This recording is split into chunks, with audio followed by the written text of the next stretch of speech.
ಸುಮನಸಾದಿಗಳೇ, ಪುರಂದರ ನಾಮಕನಾದಂತಹ ನಾನು ಸ್ವತಃ ಯಾಗಗಳನ್ನು ಮಾಡಿ ಇಂದ್ರ ಪದವಿಯನ್ನು ದಕ್ಕಿಸಿಕೊಂಡವನು ನಾನು.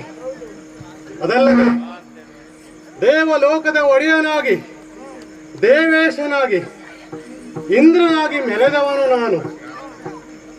ಸ್ವರ್ಗವೆಂದರೆ ಹೀಗೇ ಇರಬೇಕು, ಹೀಗೆಯೇ ಇದೆ ಎಂದು ಜನರು ಆಡಿಕೊಳ್ಳುವ ಹಾಗಿದೆ. ಜೀವನದಲ್ಲಿ ಒಮ್ಮೆಯಾದರೂ ಸ್ವರ್ಗಕ್ಕೆ ಹೋಗಬೇಕು ಎನ್ನುವುದು ಬಹು ಜನರ ಅಪೇಕ್ಷೆಯಾದಂತಹ ಮಾತು. ಸ್ವರ್ಗವೆಂದರೇನು ಸಾಮಾನ್ಯವ? ಕೇಳಿದ್ದನ್ನು ಕೊಡುವ ಕಾಮಧೇನು, ಕಲ್ಪಿಸಿದನ್ನು ಕೊಡುವಂತಹ ಕಲ್ಪವೃಕ್ಷ, ಬೇಸರ ಕಳಿಯಲು ನಂದನವನ, ಬಗೆ ಬಗೆಯ ನೃತ್ಯಗಳನ್ನು ಮಾಡುವಂತಹ ಬ್ರಹ್ಮಾದಿ ನರ್ತನೆಯರು, ಗಂಧರ್ವದ ಗಾಯನ, ಇಷ್ಟೆಲ್ಲ ಸುಖ ಸಂಪತ್ತಿಂದ ಕೂಡಿದಂತಹ ಈ ದೇವಲೋಕದ ಮೇಲೆ ನಮ್ಮ ದಾಯಾದಿಗಳಾದಂತಹ ರಕ್ಕಸರು ಯಾವಾಗಲೂ ಒಂದು ಕಣ್ಣಿಡುವುದುಂಟು ಸ್ವಾಮಿ. ಅನೇಕ ಸಲ ಬಂದಿದ್ದಾರೆ, ಹಿಂದಿರುಗಿ ಕಳಿಸಿದ್ದೇವೆ. ಪ್ರತಿ ಸಲವೂ ಬಂದಾಗಲೆಲ್ಲ ಅವರನ್ನು ಹಿಮ್ಮೆಟ್ಟಿಸಿದ್ದಾಗಿದೆ.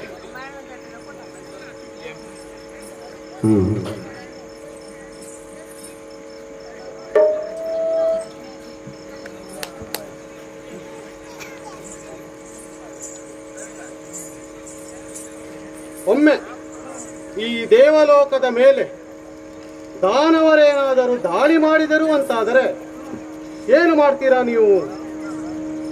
ಎಂದು ವೈಶ್ವಾನರನು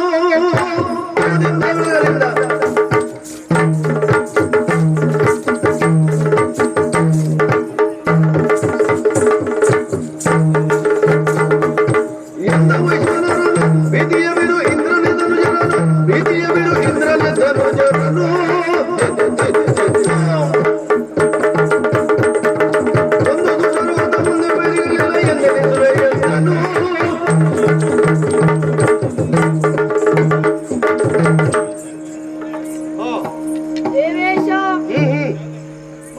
ದೇವಲೋಕದ ಮೇಲೆ ರಕ್ಕಸರು ದಾಳಿ ಮಾಡಿದ್ರು ಅಂತಾದ್ರೆ ಹಾ ಹೆದರುವ ಅವಶ್ಯಕತೆ ಇಲ್ಲ. ಹ್ಮ್ ನಾನಿದ್ದೇನೆ. ಹ್ಮ್ ಹ್ಮ್ ನನಗೊಂದು ಅವಕಾಶ ಕೊಟ್ಟಿದ್ರಿ ಅಂತಾದ್ರೆ ಹ್ಮ್ ಅವರೆಲ್ಲರನ್ನು ಕೊಂದು ಹಾ ಯಮಪುರಕ್ಕೆ ಕಳಿಸುತ್ತೇನೆ.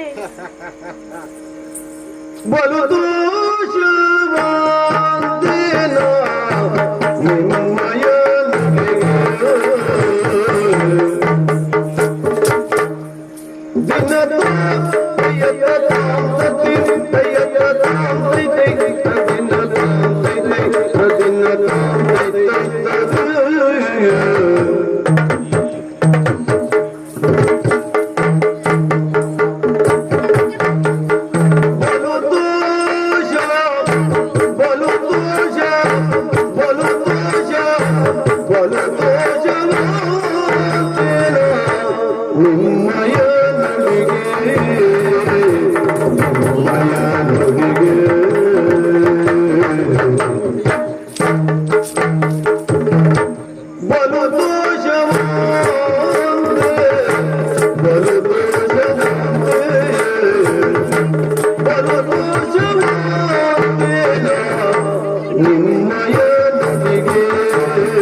ಕದನ ಬಲಿಗಳು ಕದನ ಕಲಿಗಳು ಕದನ ಬಲಿಗಳು ನೀವು ಸಂಗರದೊಳಗೆ ನೀವು ಕದನ ಬಲಿಗಳು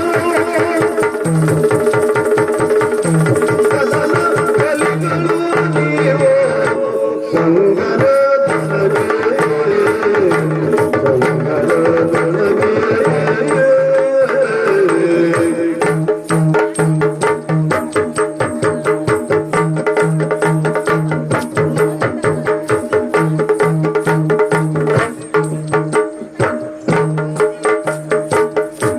ಕಳರ ಬಾಲೆಯು ನಮಗೆ ಎಲ್ಲಿ ನೀರಲ್ಲ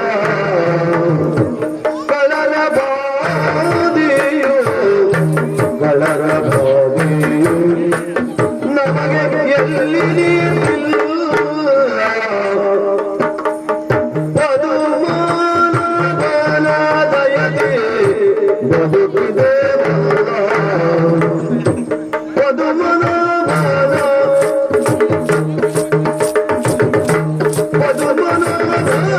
ದಯದೆ ಬದುಕಿದೆ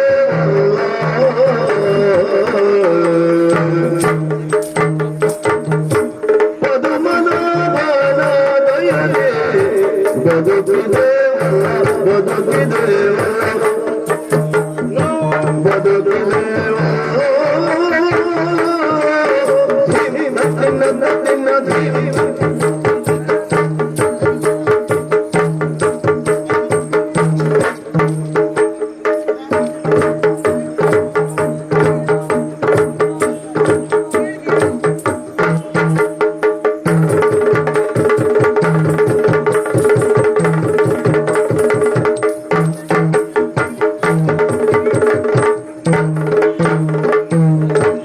ಕಳರ ಬಾಲೆಯೋ ನಮಗೆ ಎಲ್ಲಿ ನೀರಿಲ್ಲ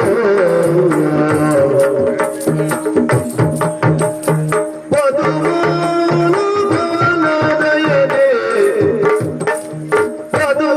ಪದುಮಾನವನ ದಯದೆ ಬದುಕಿದೆವಲ್ಲ ನಾವು ಪದುಮನವನ ದಯದೆ ಬದುಕಿದೆವಲ್ಲ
ಸಹಬಾಸ್, ಮೆಚ್ಚಿದೆ ಮೆಚ್ಚಿದೆ.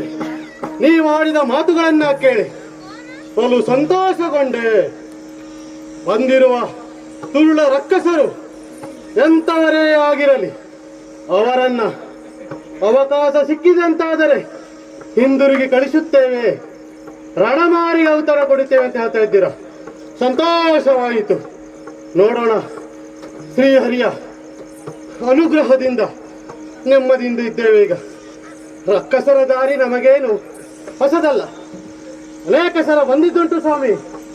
ಆದರೆ ಬಂದ ತಕ್ಷಣ ಲೋಕದೊಂದು ಪ್ರತೀತಿ ಇದೆ, ಇಂದ್ರ ಓಡಿ ಹೋಗುತ್ತಾನೆ ಎಂದು. ಬರುವ ರಕ್ಕಸರೇನು ಸಾಮಾನ್ಯದಲ್ಲಿ ಬರ್ತಾರ? ವರಬಲದಿಂದ ಕೂಡಿ ಬರ್ತಾರೆ. ವರ ಕೊಡುವವರು ಯಾರು? ನಮ್ಮ ಕಡೆಯ ದಿಕ್ಕಿನ ಒಡೆಯನಾದಂತ ಪರಮಶಿವ ಅವರಿಗೆ ವರವನ್ನು ಕೊಟ್ಟಿರ್ತಾನೆ. ಅವರ ವರಕ್ಕೆ ಒಂದು ಗೌರವ ಬೇಡವೆ? ಹೇಗೆ ವಿಧಿ ನಿಯಮವನ್ನು ಬರೆದಿರ್ತಾನೋ ಹಾಗೆ ಯಾರಿಂದ ಯಾರು ಅಂತ್ಯವಾಗಬೇಕನ್ನುವುದನ್ನ ಮೊದಲೇ ವರ ಕೊಡುವ ಮುನ್ನವೇ ಯೋಚಿಸುತ್ತಾರೆ ಅವರು. ಆದ್ರಿಂದ ಅವರಿಗೆ ಒಂದು ಕೊಡುವ ಗೌರವದೊಂದಿಗೆ ನಾವು ಒಂದ್ಸಲ ಹಾಗೆಲ್ಲ ವರ್ತನೆ ಮಾಡ್ಕೊಳ್ಬೇಕಾಗ್ತದೆ ಹೊರತು ಇಂದ್ರ ಏನು ಸಾಮಾನ್ಯನೇನಲ್ಲ. ಓ ಸುಮನಸಾದಿಗಳೇ, ಎಲ್ಲವೂ ಸಂತೋಷವಾಗಿ ಸಂಪತ್ ಭರಿತವಾಗಿದೆ. ಆದ್ದರಿಂದ ಚಿಂತಿಸುವುದಲ್ಲ, ಇಂದಿನ ಓಲಗವನ್ನು ಸಮಾಪ್ತಿಗೊಳಿಸಿ ತೆರಳೋಣಂತೆ.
ಶ್ರೇಯಸ್ತು ಶುಭಮಸ್ತು.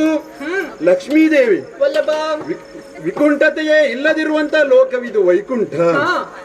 ಯೋಚಿಸಿ ನೋಡು ಒಮ್ಮೆ. ಏನು ಸ್ವಾಮಿ? ಮಲ್ಲಿಗೆಯಲ್ಲಿ ಕಂಪನ್ನ, ಕೋಗಿಲೆಯ ಧ್ವನಿಯಲ್ಲಿ ಇಂಪನ್ನ ಇಟ್ಟವರು ಯಾರು?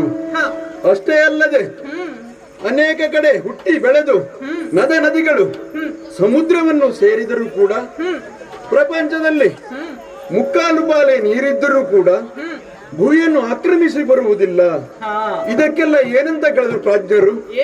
ಈ ಕಾಣದ ವಸ್ತುವಿಗೆ ದೇವರು ಎನ್ನುವುದಾಗಿ ಕರೆದರು. ಹಾಗೆ ಅಲ್ಲವೇ? ಹೋದ ಕಲ್ಪದಲ್ಲಿ ಲಯವಾಗಿರುವಂತಹ ಸುವಸ್ತುಗಳನ್ನೆಲ್ಲವೂ ಪುನಃ ಸೃಜಿಸುವರೆ. ಈ ಕಾರ್ಯಕ್ಕಾಗಿ ಆದಿಮಾಯೆಯಿಂದ ನೇಮಿಸಲ್ಪಟ್ಟವರು ನಾವು ತ್ರಿಮೂರ್ತಿಗಳು ಎನ್ನುವುದಾಗಿ ಅಲ್ವಾ? ಸೃಷ್ಟಿಕರ್ತನಾಗಿ ಬ್ರಹ್ಮನು, ಹಾಗೆ ಸ್ಥಿತಿಯನ್ನ ಅಂದ್ರೆ ಪಾಲಿಸುವಂತಹ ಕಾರ್ಯವನ್ನ ವೈಕುಂಠದಲ್ಲಿ ನಾನು ವಿಷ್ಣುವಾಗಿ ನೆರವೇರಿಸಿಕೊಂಡು ಬರ್ತಿದ್ದೇನೆ. ಹಾಗೆಯೇ ಲಯಕಾರಿಯಾಗಿ ಶಿವನು ಕಾರ್ಯವನ್ನು ನಿರ್ವಹಿಸ್ತಾ ಬರ್ತಾ ಇದ್ದೇವೆ. ಒಮ್ಮೆ ವಿಚಾರಿಸಿ ನೋಡು. ಏನು ಸ್ವಾಮಿ? ನಮ್ಮ ಈ ಲೋಕದಲ್ಲಿ ಯಾವುದಕ್ಕೆ ಕಡಿಮೆ ಇದೆ ಅಲ್ವಾ? ದೇವರು ಎನ್ನುವುದಾಗಿ ನನ್ನನ್ನು ಕೊಂಡಾಡ್ತಾ ಇದ್ದಾರೆ. ಕೊಂಡಾಡುವಂತ ಪರ್ಯಂತದ್ದು ಶಾಂತಾಕಾರನೇ ಭುಜಗ ಶಯನನೇ, ಪದ್ಮನಾಭನೇ ಸುರೇಶನೇ, ಕಮಲನೇನೇ ಲಕ್ಷ್ಮೀಕಾಂತನೇ ಎನ್ನುವುದಾಗಿ ಅನೇಕ ಜನನನ್ನು ಅನೇಕ ರೀತಿಯಿಂದ ಹಾಡಿ ಹೊಗಳುತ್ತಾ ಇದ್ದಾರೆ. ಈ ವೈಕುಂಠಕ್ಕೆ ಬರಲು ಎಲ್ಲರಿಗೂ ಸಾಧ್ಯವಾ? ಇಲ್ವಲ್ಲ. ಈ ವಿಷ್ಣುವಿಗೆ ಹೃದಯಕ್ಕೆ ಯಾರು ಹತ್ತಿರವಾಗ್ತಾರೋ ಅವರು ಈ ವೈಕುಂಠಕ್ಕೆ ಬರಲು ಸಾಧ್ಯ. ಸಿದ್ಧರು, ಸಾಧ್ಯರು, ಗರುಡರು, ಉರಗರು, ಹೀಗೆ ಅನೇಕ ಜನ ತಮ್ಮ ತಮ್ಮ ಆ ಕಾರ್ಯಗಳ ಮುಖೇನವಾಗಿ ಈ ವಿಷ್ಣುವನ್ನು ಸಂಪ್ರೀತಗೊಳಿಸಿ ಈ ಲೋಕಕ್ಕೆ ಬರುವಂತಹ ಅರ್ಹತೆಯನ್ನು ಪಡೆದುಕೊಳ್ಳುತ್ತಾರೆ. ಹಾಗೆಯೇ ನನ್ನನ್ನು ಹೊಗಳುವುದಷ್ಟೇ ಅಲ್ಲ, ತೆಗಳುವವರು ಇದ್ದಾರಲ್ಲ. ಯಾಕೆ? ದಾನವನನ್ನು ಸಂವರಿಸುವಾತ, ದಾನವ ವೈರಿ ಎನ್ನುವುದಾಗಿ ನನ್ನನ್ನು ಕರೀತಾರೆ ಅಲ್ವಾ? ಅನೇಕ ಜನ ಅನೇಕ ರೀತಿಯಾಗಿ ವರವನ್ನು ಪಡೆದು ನಮ್ಮ ಭೂಲೋಕದಲ್ಲಿ ಹಾಗೂ ದೇವದ ಲೋಕದಲ್ಲಿರುವಂತ ಜನರಿಗೆ ಕಷ್ಟವ ಕೋಟಗಳನ್ನ ನೀಡಿದಾಗ ನನ್ನಲ್ಲಿ ಬಂದು ಮೊರೆ ಇಡುವುದು. ಹಾಗಾಗಿ ಅಲ್ವೇ ಅವರನ್ನು ನಾನು ಸಂವರಿಸಿ ಲೋಕ ಕಲ್ಯಾಣಕ್ಕಾಗಿ ಲೋಕ ಕಲ್ಯಾಣ ಕರ್ತೃವಾಗಿ ಮೆರೆಯುತ್ತಾ ಇದ್ದೇನೆ. ಇಷ್ಟೇ ಅಲ್ಲ, ನನಗೆ ಒಂದು ಜಿಜ್ಞಾಸೆ, ನನ್ನನ್ನಷ್ಟೇ ಹೊಗಳುತ್ತಾರೋ? ಇಲ್ಲಲ್ಲ, ನಿನ್ನನ್ನು ಹೇಗೆ ನಾನು ಇಟ್ಟುಕೊಂಡಿದ್ದೇನೆ, ನೀನು ಹೇಗೆ ಉದ್ಭವಿಸಿದವಳು? ಅಂದು ಆ ಕ್ಷೀರ ಸಮುದ್ರದಿಂದ ಮಥನವನ್ನು ಮಾಡುವಾಗ ಉದ್ಭವಿಸಿದಳು ನೀನು. ನೀ ಲಕ್ಷ್ಮಿ ಬಂದಾಗ ಎಷ್ಟು ಜನ ಈ ಲಕ್ಷ್ಮಿ ನನಗೆ ಬೇಕು ನನಗೆ ಬೇಕು ಅಂತ ಕರೆದರು. ಆದ್ರೆ ನೀನು ಎಲ್ಲರಿಗೂ ಒಲಿತೀಯ? ಇಲ್ಲವಲ್ಲ. ನಿನ್ನ ಹೆಸರು ಲಕ್ಷ್ಮಿ ಇರಬಹುದು, ಆದ್ರೂ ನಿನಗೆ ಇನ್ನೊಂದು ಹೆಸರಿದೆ, ಇಂದಿರೆ ಅಲ್ವಾ? ಇಂದಿರೆ. ಲಕ್ಷ್ಮಿ ಇವತ್ತು ಬರ್ತಾಳೆ, ಆದ್ರೆ ಇಂದಿರೆ ಅಂದ್ರೆ ಅಷ್ಟು ಬೇಗನೆ ಒಲಿಯುವವಳಲ್ಲ ಲಕ್ಷ್ಮಿ. ಒಲಿದ್ರೂ ಕೂಡ ಅದನ್ನು ಇಟ್ಟುಕೊಳ್ಳುವಂತಹ ಯೋಗ್ಯತೆ ಯಾರು ಸಂಪನ್ನತೆಯನ್ನು ಪಡೆದಿರ್ತಾರೋ ಅಂತವರಿಗೆ ಮಾತ್ರ ಲಕ್ಷ್ಮಿ ಒಲಿತಾಳೆ. ಅದು ನಿನ್ನನ್ನು ಹೇಗೆ ಅಲ್ಲ ಹಾಡಿ ಹೊಗಳಿದ್ರು ಜನ ನೋಡು. ಸರ್ವವರದೆ ಸರ್ವ ಭಕ್ತರನ್ನ ಪೊರೆಯುವವಳೆ, ಭಕ್ತರನ್ನ ಪೊರೆಯುವಳೆ ಎನ್ನುವುದಾಗಿ ನಿನ್ನನ್ನು ಕೊಂಡಾಡಿದ್ರು. ಅಷ್ಟೇ ಅಲ್ಲ, ಲಕ್ಷ್ಮೀ ಬಾರಮ್ಮ ಹೆಜ್ಜೆಯ ಮೇಲೆ ಹೆಜ್ಜೆ ಇಟ್ಟು ನೀನು ನಡೆದುಕೊಂಡು ಬಾ ಅಂತ ಹೇಳಿದ್ರು. ನಿನ್ನು ಅಷ್ಟು ನಿಧಾನವಾಗಿ ಬರ ಅಂತ ಕರೆದಲ್ಲ. ಹಣ ಹೇಗೆ ಬರಬೇಕು, ಧನ ಹೇಗೆ ಬರಬೇಕು ಅಲ್ವಾ? ನಿಧಾನವಾಗಿ ಬರಬೇಕು. ನೀನು ಮನಸ್ಸು ಮಾಡಿದೆ ಅಂತ ಆದ್ರೆ ಒಬ್ಬ ಕುಚೇಲ ಕುಬೇರನೂ ಆಗಬಹುದು, ಕುಬೇರನಿದ್ದವನು ಕುಚೇಲನೂ ಆಗಬಹುದು. ನೀನು ನಿಧಾನವಾಗಿಯೇ ಬರಬೇಕು. ಯಾಕೆ? ಹಣದ ಮಹತ್ವ, ಆ ಧನದ ಮಹತ್ವ ಪ್ರತಿಯೊಬ್ಬರಿಗೂ ಅರಿಕೆಯಾಗಬೇಕು ಎನ್ನುವುದಾಗಿ ಯಾರ ಹತ್ತಿರ ನಿಧಾನವಾಗಿ ಲಕ್ಷ್ಮಿ ಬಂದಳು ಅವಳನ್ನು ಇಟ್ಟುಕೊಳ್ಳುವಂತಹ ಯೋಗ್ಯತೆ ಯಾರಲ್ಲಿ ಇದೆಯೋ ಅವನು ಲೋಕದಲ್ಲಿ ಸಂಪನ್ನತೆಯನ್ನು ಪಡೆಯುತ್ತಾನೆ, ಕೀರ್ತಿವಂತನಾಗುತ್ತಾನೆ. ಅಹಂಕಾರವನ್ನು ಪಡುವುದಲ್ಲ, ಲಕ್ಷ್ಮಿ ಎಷ್ಟು ಶ್ರೇಷ್ಠಳು ಎನ್ನುವುದಾಗಿ ಹೇಳ್ತಾ ಇದ್ದೇನೆ. ಅಷ್ಟೇ ಅಲ್ಲ, ನಿನ್ನನ್ನು ಹೇಗೆ ನಾನು ಪ್ರೀತಿ ಮಾಡಿದ್ದು? ನೀನು ಕ್ಷೀರವಾರದಿಯಿಂದ ಉದಿಸಿ ಬಂದಾಗ ನನ್ನನ್ನು ವರಿಸಿದೆ. ನಿನ್ನನ್ನು ಎಲ್ಲಿಟ್ಟುಕೊಂಡಿದ್ದೆ ನಾನು? ನನ್ನ ಹೃದಯದ ಸ್ಥಾನದಲ್ಲಲ್ವೇ? ಅದಕ್ಕೆ ಹೇಳುವುದು, ಪ್ರಪಂಚದಲ್ಲಿ ಹೇಳುವುದು ಹೇಗೆ? ಲಕ್ಷ್ಮೀನಾರಾಯಣನನ್ನು ನೋಡಿರಿ. ಯಾಕೆ? ನಾರಾಯಣನು ಲಕ್ಷ್ಮಿಯನ್ನು ತನ್ನ ಹೃದಯದ ವಕ್ಷಸ್ಥಳದಲ್ಲಿ ಇಟ್ಟುಕೊಂಡಿದ್ದಾನೆ, ಅಷ್ಟು ಪ್ರೀತಿಯನ್ನು ಕೊಡ್ತಾ ಇದ್ದಾನೆ ಎನ್ನುವುದಾಗಿ ನನ್ನಲ್ಲಿ ಒಂದು ಜಿಜ್ಞಾಸೆ. ಆ ಉದಿಸಿ ಬಂದಿರುವಂತಹ ಸಂದರ್ಭದಲ್ಲಿ 33 ಕೋಟಿ ದೇವತೆಗಳಿದ್ದರು, 66 ಕೋಟಿ ರಕ್ಕಸರು ಸಂಖ್ಯೆ ಇತ್ತು. ಅವರು ಎಲ್ಲರನ್ನೂ ಬಿಟ್ಟು ನನ್ನನ್ನೇ ವರಿಸಿದೆಯಲ್ಲ, ಇದು ಒಂದು ಜಿಜ್ಞಾಸೆ. ಇನ್ನು ಹೇಳ್ತಾರೆ, ಹೆಂಡತಿ ಹೇಗಿರಬೇಕು, ಹೆಂಡತಿ ಹೇಗಿರ್ಬೇಕು, ನಿನ್ನನ್ನು ನೋಡಿ ಕಲಿಬೇಕು. ಒಂದು ಮಾತಿದೆ ನಮ್ಮಲ್ಲಿ, ಎತ್ರ ಭಾರ್ಯ ಶುಚಿರ್ದಕ್ಷ ದರ್ತಾರು ಮನುಗಾಮಿನಿ ನಿತ್ಯಂ ಮಧುರವತ್ರೀಚ ಕ್ಷಾರಮಾರಮ ಅಲ್ವಾ? ಯಾವಾಕೆ ಗಂಡ ಬರುವ ಪೂರ್ವದಲ್ಲಿ ಶುಚಿರ್ಭೂತಳಾಗಿ ಗಂಡನಿಗೆ ಎದುರಾಗಿ ನಸು ನಗುತ್ತಾ ಗಂಡನನ್ನು ಯಾರು ಬರಮಾಡಿಕೊಳ್ಳುತ್ತಾಳೋ ಅವಳೇ ನಿಜವಾದ ಹೆಂಡತಿ. ಈ ಪಾಲಿಗೆ ಎಷ್ಟೊತ್ತು ನೋಡಿದ್ರು ಮುಗುಳ್ನಾಗ್ತಾ ಇರ್ತೀಯ. ಯಾವ ಗಂಡನಿಗೆ ಹೇಳು ಉತ್ಸಾಹ ಬರದೇ ಇರ್ತದೆ? ಹಾಗಾಗಿ ಇನ್ನೊಂದು ಪ್ರಶ್ನೆ ನಿನ್ನಲ್ಲಿ, ಒಂದು ನೀನು ನನ್ನನ್ನು ಒರೆಸಿದೆಯಲ್ಲ, ನನ್ನನ್ನೇ ಒರೆಸಲಿಕ್ಕೆ ಕಾರಣ ಏನು ಎನ್ನುವುದಾಗಿ ಕೇಳ್ತಾ ಇದ್ದೇನೆ. ಸ್ವಾಮಿ, ನಮ್ಮ ಬಗ್ಗೆ ಇಷ್ಟೊತ್ತು ನೀವು ಮಾತನಾಡಿದ್ರಿ, ನಾನು ಕೇಳಿಸಿಕೊಳ್ತಾ ಇದ್ದೆ. ಎಷ್ಟೊತ್ತು ಹೊಗಳ್ತಾರೆ ನಮ್ಮವರು ಅಂತ. ಆದ್ರೆ ನೀವು ನನ್ನನ್ನು ಹೊಗಳಿದ್ದೇನೋ ಸತ್ಯ, ಆದ್ರೆ ನಿಮ್ಮನ್ನು ನಾನು ಹೊಗಳಬೇಕಲ್ಲ. ಗಂಡನನ್ನ ಹೆಂಡತಿ ಹೊಗಳುದು ಸಹಜ, ಹಾ ಆದ್ರೆ ಯಾವತ್ತೂ ಇಲ್ಲದೆ ಇರುವಂತ ವಿಶೇಷವಾಗಿ ಹೊಗಳತಿ ಅಂತ ಹೇಳಿದ್ರೆ ಹಾ ಖುಷಿ ಆಗ್ತದಪ್ಪ ಸ್ವಾಮಿ. ನಮಗೆ. ಹಾ. ಇಂದು ವಿಶೇಷವೇ ಹಾ. ನಮ್ಮವರನ್ನ ಹೊಗಳಲಿಕ್ಕೆ ಒಂದು ಅವಕಾಶ ಸಿಗ್ತದೆ ಅಂತ ಆದ್ರೆ ಹಾ. ಯಾವ ಹೆಣ್ಣಿಗೆ ಸಂತೋಷವಾಗುದಿಲ್ಲ ಹೇಳಿ? ನಿಮ್ಮ ಸಾಧನೆ ಅಂತದ್ದು, ನಿಮ್ಮ ವ್ಯಕ್ತಿತ್ವ ಹಾಗಿರುವಾಗ ನಿಮ್ಮನ್ನ ಹೊಗಳಿದಷ್ಟು ಕಡಿಮೆ. ಆದ್ರೂ ನಿಮ್ಮನ್ನ ಕಂಡಾಕ್ಷಣ ನಿಮ್ಮ ಬಗ್ಗೆ ಒಂದೆರಡು ಮಾತನಾಡಬೇಕು ಅಂತ ಆಸೆ ಆಗ್ತಾ ಇದೆ. ಬಾ. ಏನು ಬಲ್ಲಿಪೆ ಪತಿಯೇ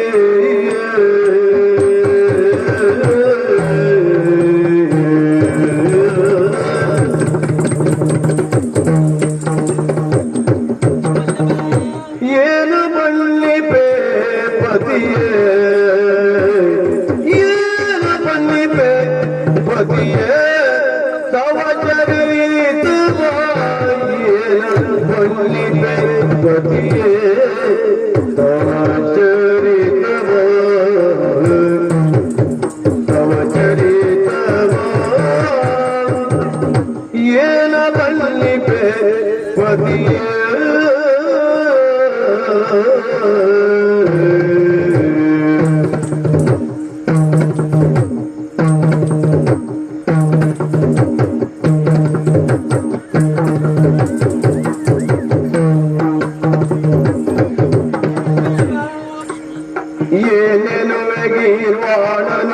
ತ್ರಿಕ್ಷುಣಿಯಲಿ ಎಣೆಗಾಳೆ ಏನೆನುವೆ ಗೀರ್ವಾಣನು ತ್ರಿಕ್ಷುಣಿಯಲಿ ಎಣೆಗಾಳೆ ಪ್ರವೀಣತೆಗೆ ಏನೆನುವೆ ಗೀರ್ವಾಣನು ತ್ರಿಕ್ಷುಣಿಯಲಿ ಎಣೆಗಾಳೆ ನಿಮ್ಮ ಪ್ರವೀಣತೆಗೆ ಶಿವನಾನಿ ನಿಮ್ಮಯ ರಾಣಿಯಾಗಿಯ ನಾನೇ ಧನ್ಯನು ಶಿವನಾನಿ ನಿಮ್ಮಯ ರಾಣಿಯಾಗಿಯ ನಾನೇ ಧನ್ಯನು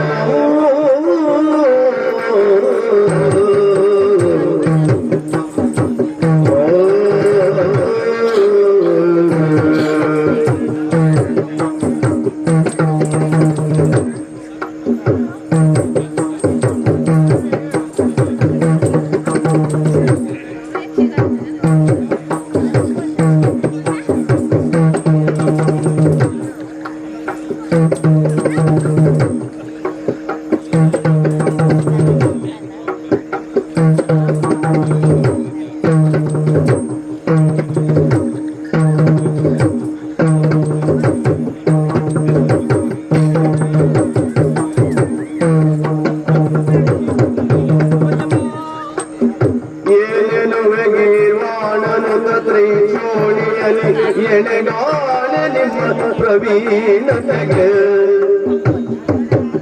ಶಿವನಾನಿ ನಿಮ್ಮಯ ರಾಣಿಯಾಗಿ ನಾನೇ ಧನ್ಯನು ಧನ್ಯನು ಧನ್ಯನು ಶಿವನಾನಿ ನಿಮ್ಮಯ ರಾಣಿಯಾಗಿ ನಾನೇ ಧನ್ಯನು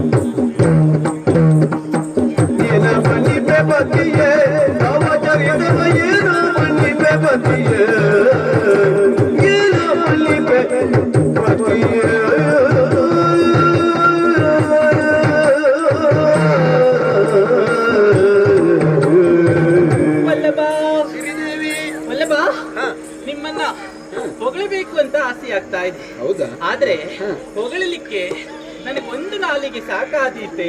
ಹೌದಾ? ನೋಡಿ ನೋಡಿ, ನೀವು ಮಲಗಿದಂಥ ಆದಿಶೇಷನಂತೆ ಸಹಸ್ರ ನಾಲಿಗೆಗಳು ನನ್ನ ಪಾಲಿಗಿರಬೇಕು. ಅಷ್ಟು ವಿಷಯ ಉಂಟು. ಹಾ ಸ್ವಾಮಿ.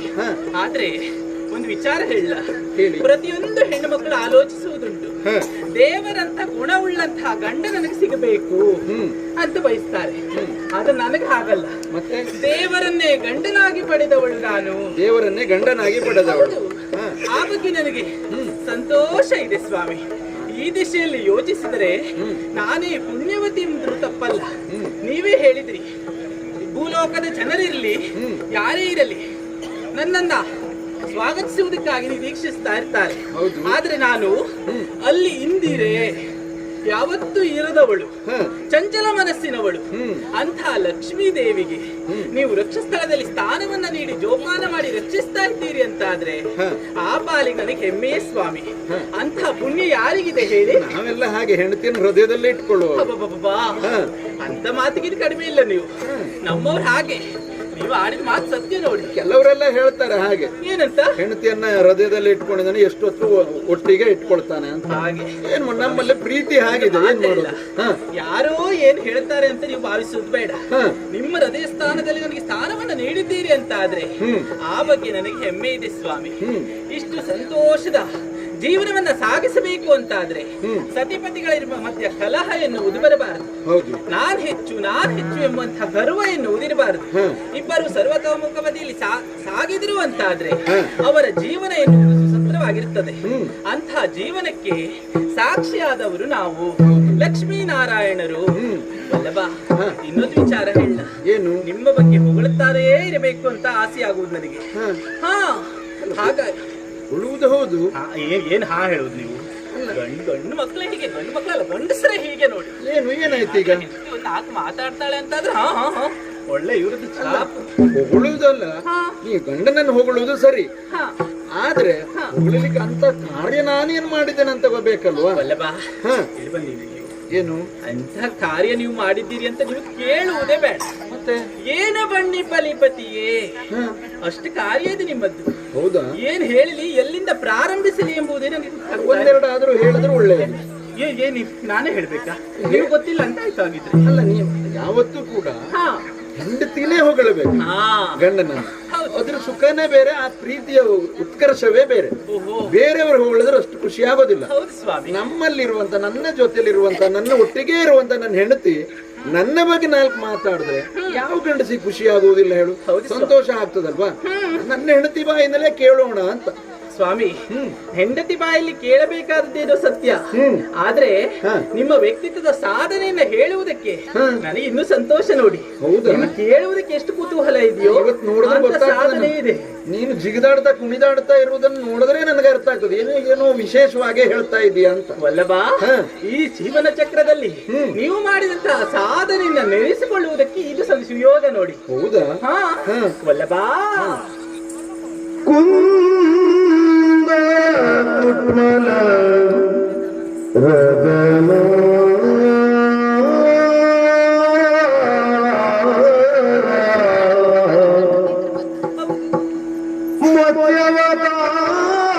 ಮಧ್ಯವತಾರದಿಂದ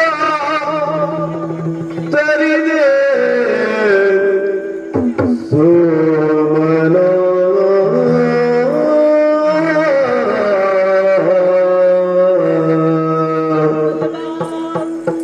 ಕುಂದ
ಮತ್ಸ್ಯವತಾರದಿಂದ ತರಿದೆ ಸುಮನಾಗ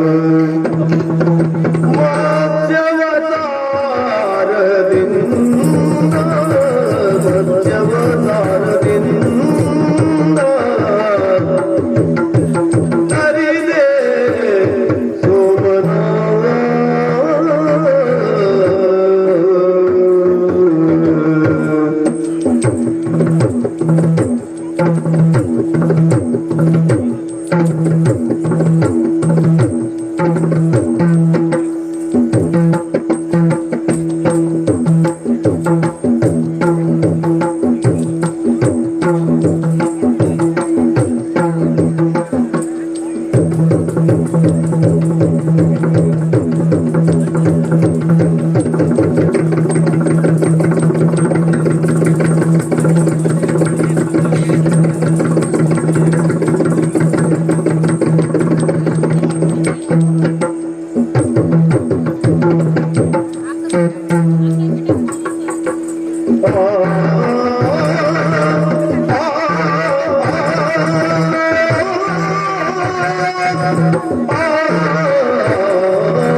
ನಂದನರ ಕಥೆಯಿಂದ ಇರಿದು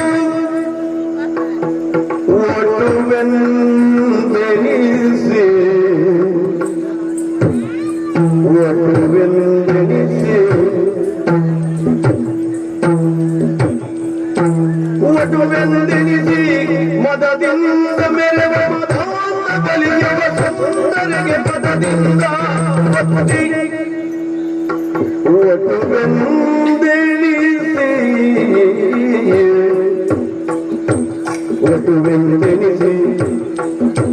ಒಟುವೆಂದೆನಿಸಿ ಮದದಿಂದ ಮೆರೆವ ಮದಾಂತ ಬಲಿಯ ವಸುಂದರಿಗೆ ಪದದಿಂದ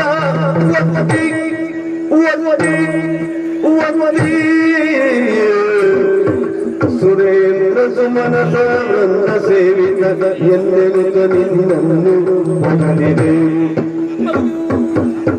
ಸುರೇಂದ್ರ ಸುಮನಸ ವೃಂದ ಪೂಜಿತ ಎಂದೆನುತ ನಿನ್ನನ್ನು ಹೊಗಳಿದೆ ಕುಂದಕುಮರ ರತನ ಮತ್ಸ್ಯವತಾರದಿಂದ ತರಿದೆ ಸೋಮನ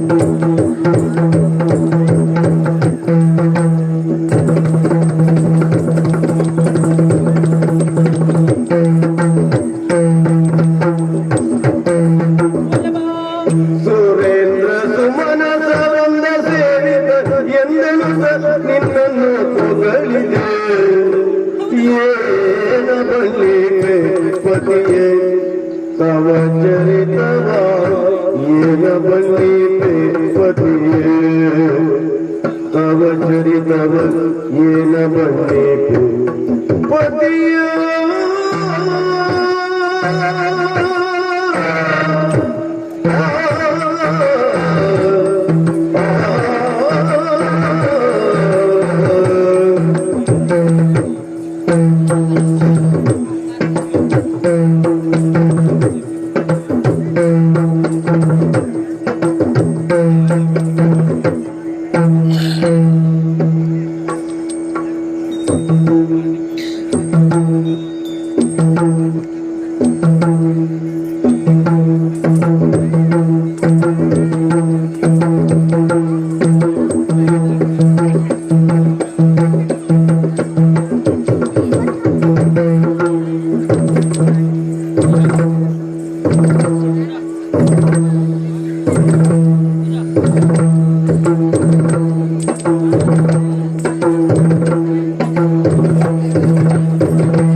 ಭೂಲೋಕದಲ್ಲಿ ಜನ ಹೆಂಡತಿ ಗಂಡನನ್ನು ಹೊಗಳುವುದು ಸಹಜ.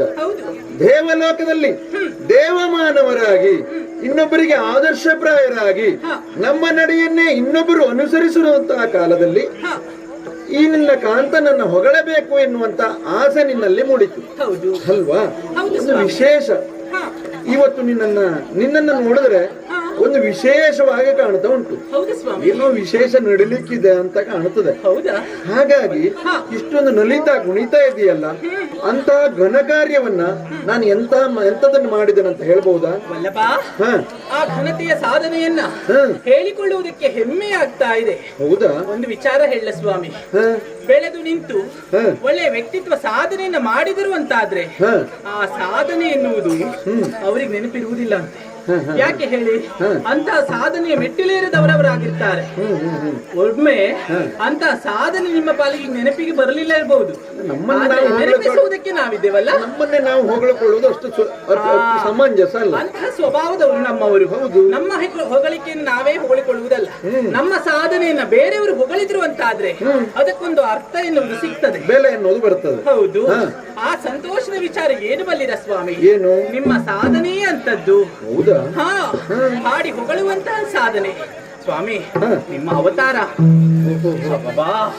ಒಂದೊಂದು ಅವತಾರ ಅಂದ್ರೆ ಮೆಚ್ಚಲೇಬೇಕು. ನಾನು ಅವತಾರ ಎತ್ತಿರುವಂತ ವಿಷಯವನ್ನ ಹೇಳ್ತಾ ಇದೆಯಾ? ಹೌದು ಸ್ವಾಮಿ. ಬಂದಂತ ಶಾಪ ಅದು. ಆ ಶಾಪವನ್ನೇ ಹೊರವಾಗಿ ಇಸಿಕೊಂಡವನು ನಾನು ಅಲ್ವಾ? ಅಲ್ಲವಾ? ಅಂಥ ವರಬಲಾನ್ವಿತರಾಗಿ ಅಂಥ ಸಾಧನೆಯನ್ನ ಮಾಡಿದಂತದ್ದನ್ನ ನಾನು ನಿಮ್ಗೆ ನೆನಪಿಸ್ಲಿಕ್ಕೆ ಹೊರಡ್ತಾ ಇದ್ದೇನೆ. ಏನ್ ಹೇಳಿ? ಯಾವ ಅವತಾರ? ಮತ್ಸ್ಯಾವತಾರ, ಮೊದಲನೇ ವೇಷ. ಹೌದು. ವೇಷ ಅಂದ್ರೆ ಮೆಚ್ಚಲೇಬೇಕು. ಅಂತ ವೇಷ ಮಾಡುವವರು ನೀವು. ಹಾಗಾಗಿ ಇನ್ನು ಮತ್ಸ್ಯಾವತಾರ ಅವತಾರ ಒಳ್ಳೆ ಅವತಾರ ನೋಡಿ. ಹಾ. ಮತ್ಸ್ಯಾವತಾರ. ಸೋಮಾಸುರನ್ನ ಕೊಲ್ಲುವುದಕ್ಕಾಗಿ ಹಾ. ಮತ್ಸ್ಯಾವತಾರವನ್ನು ತಾಳಿದ್ರಿ. ಹೌದು. ಅಂತಹ ಸಾಧನೆಯನ್ನ ಹಾ. ಇಡೀ ಭೂಮಂಡಲವೇ ಕೊಂಡಾಡ್ತಾ ಇದೆ ಸ್ವಾಮಿ. ಅವತಾರವನ್ನು ಎತ್ತದ ಯಾಕೆ ಅಂತ ಹೇಳು. ಹಾ. ಸೋಮಕಾಸುರ ಆತನೇನು ಸಾಮಾನ್ಯದವನಲ್ಲ, ಹೌದಪ್ಪ. ವರವನ್ನು ಪಡೆದಿದ್ದ. ಹಾ. ಹಾಗೆಯೇ ಹಾ. ವೇದವನ್ನ ಅವನು ವೇದವನ್ನು ಅಪಹರಿಸಿಕೊಂಡು ಹಾ. ಸೇರಿದ ಪಾತಾಳವನ್ನ, ಹೌದು. ಅಲ್ವಾ? ಹಾ. ವೇದ ಅಂದ್ರೆ ಏನು? ಜ್ಞಾನ. ಆ ಜ್ಞಾನವನ್ನೇ ಅಪಹರಿಸಿದ ಅಂತ ಹೇಳಿದ್ರೆ ಅಂಧಕಾರ ನಮ್ಮಲ್ಲಿ ತುಂಬಿಕೊಳ್ಳುತ್ತದೆ ಅಲ್ವಾ? ಹೌದು. ಆ ಅಂಧಕಾರ ಮುಳುಗಬಾರದು. ಹಾ. ಜೊತೆಯಲ್ಲಿ ಅವನು ಯೋಚಿಸುತ್ತೇನು, ನಾವು ಈ ವೇದವನ್ನೇ ಅಪಹರಿಸಿ ಬಿಟ್ಟರೆ ಹಾ. ಯಜ್ಞ ಯಾಗಾದಿಗಳನ್ನು ಮಾಡುವುದಿಲ್ಲ, ಹಾ. ಜೊತೆಲಿ ಹವಿಸ್ಸನ್ನು ದೇವತೆಗಳಿಗೆ ನೀಡುವುದಿಲ್ಲ. ಇದರಿಂದ ಮಳೆ ಬೆಳೆ ಸರಿಯಾಗಿ ಆಗದೆ ಹಾ.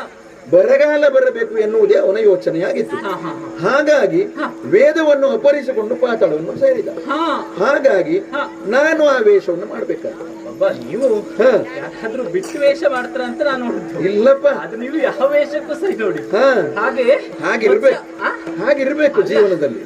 ನಮ್ಮವ್ರು ಬಿಟ್ಟು ಈ ಮತ್ಸ್ಯ ಕೂರ್ಮ ಎಲ್ಲ ನಿಮ್ ಬಿಟ್ಟು ಮತ್ತೆ ಯಾರು ಮಾಡ್ಲಿಕ್ಕೆ ಸಾಧ್ಯವೇ ಇಲ್ಲ.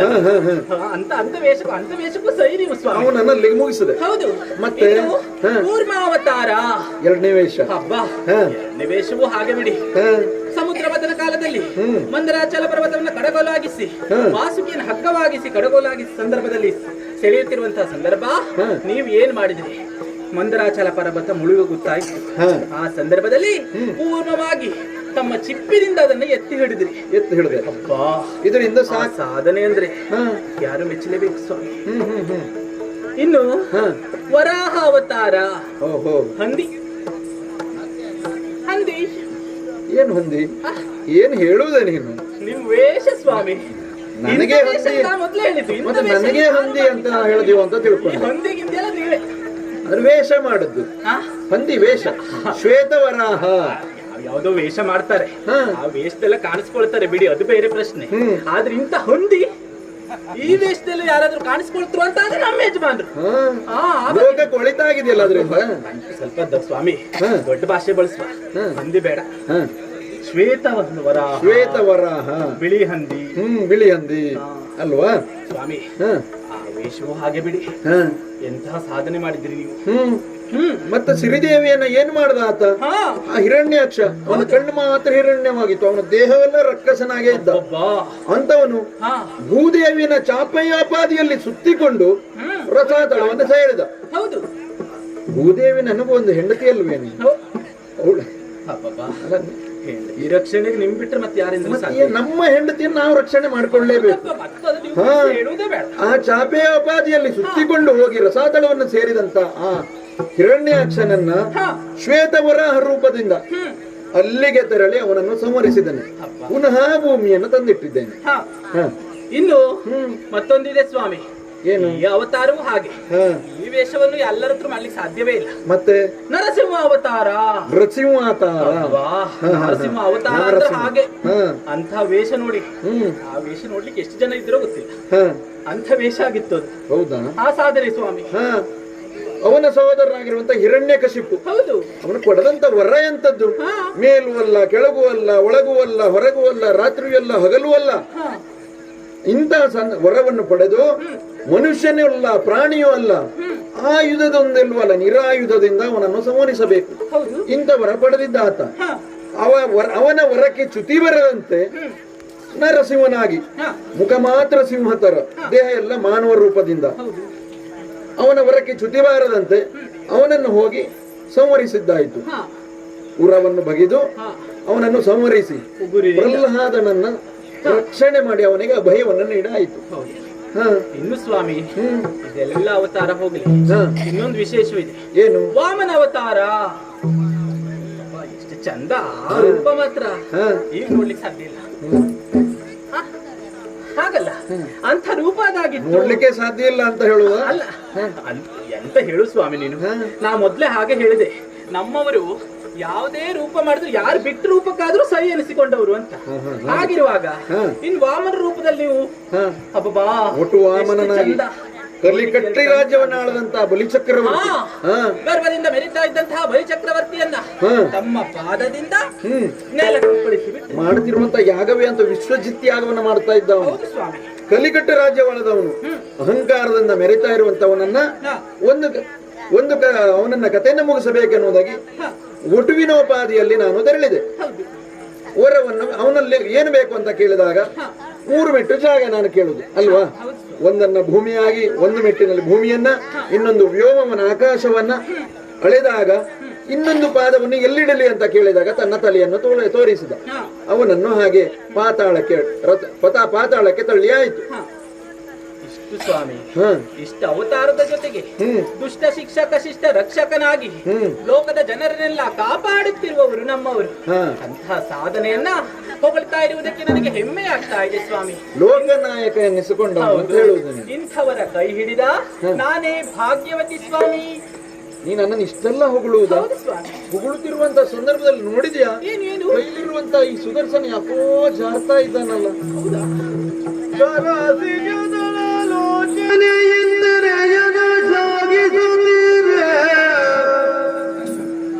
ಸಿರಿಯರಾಸನ ಬರದಲ್ಲಿರುವ ಸುದರ್ಶನ ಕೇಳುತ್ತಲೇ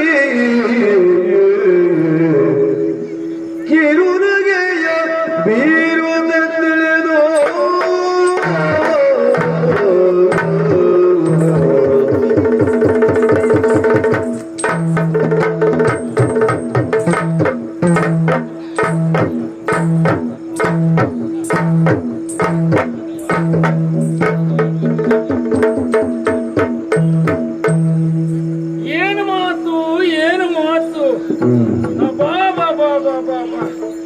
ಭೂಲೋಕದ ಗಾಳಿ ಈ ವೈಕುಂಠಕ್ಕೆ ಬೀಸಿತ. ಅದಲ್ಲದೆ ಹೋದ್ರೆ ಎಷ್ಟು ಹೊತ್ತಾಯ್ತು. ಸಮಯ ಪ್ರಜ್ಞೆ ಬೇಕಾ ಬೇಡವ ಇವರಿಗೆ? ಎಷ್ಟು ಮಾತಾಡುವುದು ಅದು? ಗಂಡನನ್ನು ಹೆಂಡತಿ ಹೊಗಳುವುದು, ಹೆಂಡತಿಯನ್ನು ಗಂಡ ಹೊಗಳುವುದು. ನನ್ನ ಹೆಂಡತಿಯನ್ನೇ ಹೊಗಳದಪ್ಪ. ಮತ್ತೆ ಬೇರೆ ಜನ ಬೇಕಾ? ನೀವು ಹಾಗೆ ಮಾಡಿದ್ದೀರಿ, ನೀವು ಹೀಗೆ ಮಾಡಿದ್ದೀರಿ. ಇವತ್ತು ಅಮ್ಮವರಿಗೆ ಇವತ್ತು ಸಿಕ್ಕಿದ ಅವಕಾಶದಲ್ಲಿ ಎಷ್ಟು ಚೆನ್ನಾಗಿ, ಎಷ್ಟು ಸೊಗಸಾಗಿ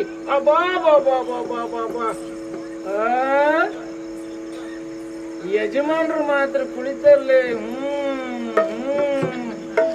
ಅಂತಿದ್ದಾರೆ. ಗಂಡನನ್ನು ಹೊಗಳುವುದು ನೋಡಿ ಕೆಲವರು ಕಲಿತುಕೊಳ್ಬೇಕು. ಮತ್ತೆ ಜನ ಬೇಡ ಇವರಿಗೆ, ಯಾರು ಬೇಡ.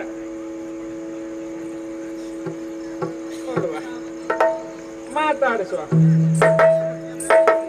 ಕಿರುನಗೆಯ ಬೀರುತ್ತ ತಿಳಿದು ಕರಂಗಿದು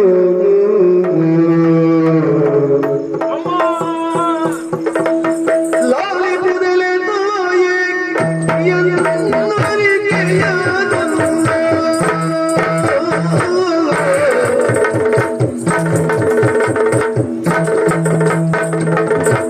ಲಾಲಿ ಬುದಲೆ ತಾಯಿ ಎಂದರಿಗೆಯ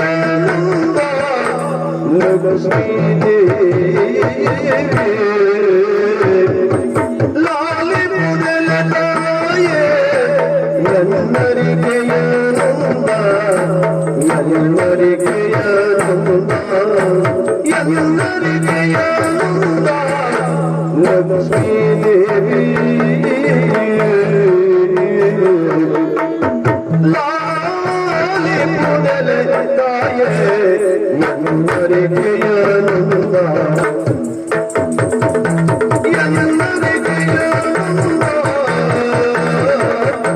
ಲಕ್ಷ್ಮೀ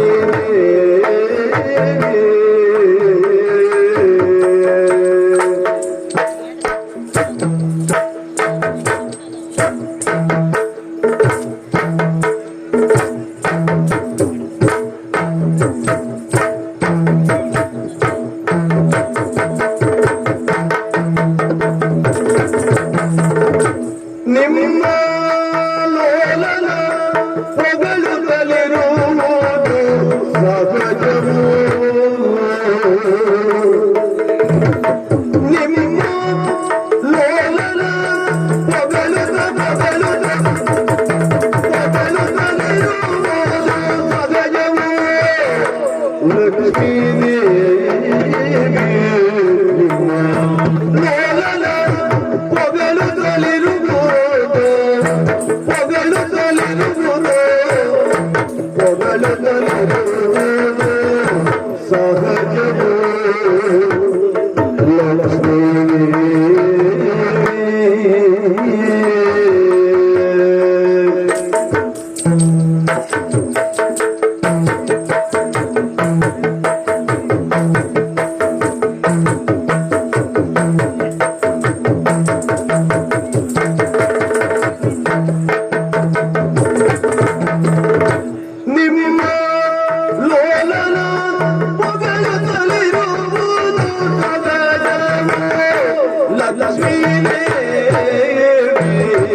ಲಾಲಿ ಪುದಲೆ ತಾಯೆ ನರಿಗೆ ಬಂದ ಲಕ್ಷ್ಮೀ ದೇವಿ ನಿಮ್ಮ ಲೋಲನ ಪದನು ತಳಿರುವುದು ಸಹಜವು ಲಕ್ಷ್ಮೀ ದೇವಿ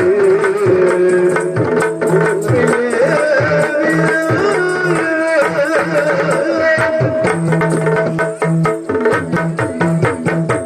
ಅಮ್ಮ ಮೊದಲಾಗಿ ವಂದಿಸಿಕೊಂಡೆ. ಸುದರ್ಶನ ಬಾಯ್. ಏನಮ್ಮ? ಮಗು ಹ್ಮ್, ಎಂದಿನಂತಿಂದಲ್ಲ, ಏನಾಯ್ತು? ವಿಶೇಷವಾಗಿ ಹೋಯ್ತು ನೋಡು. ಅಲ್ಲ, ಉಳಿತವರು ಯಾರಲ್ಲಿ? ತಂದೆ ತಾಯಿಂದಿರು.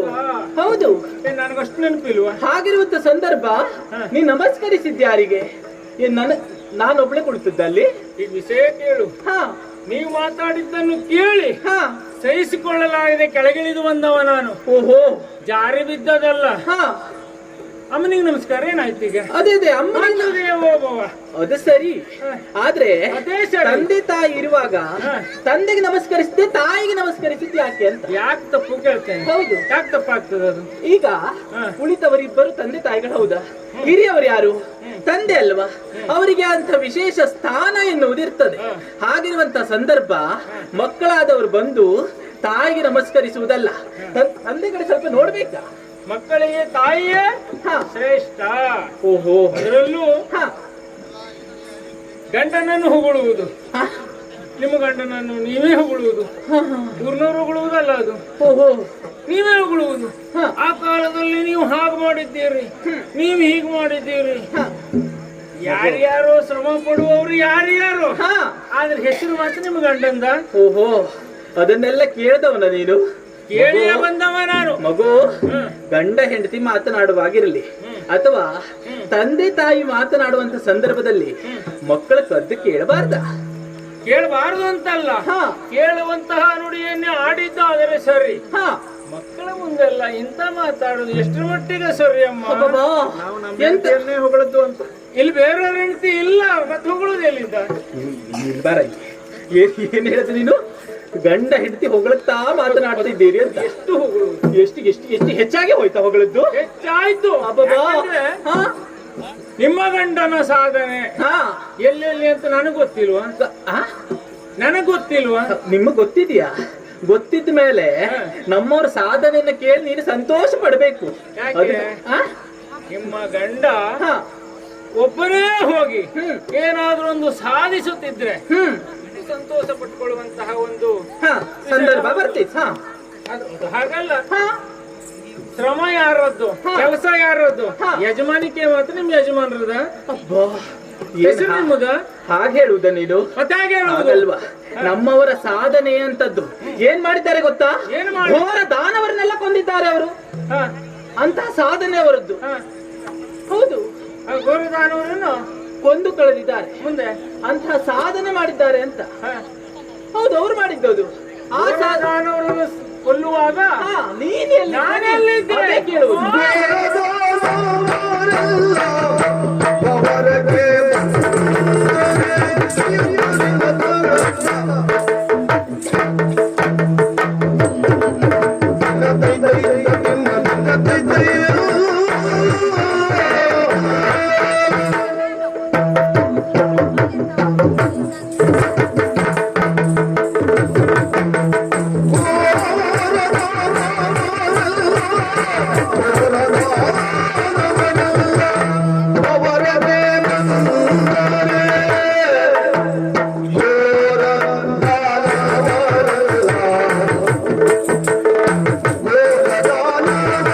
Oh,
ಲಕ್ಷ್ಮೀ ದೇವಿ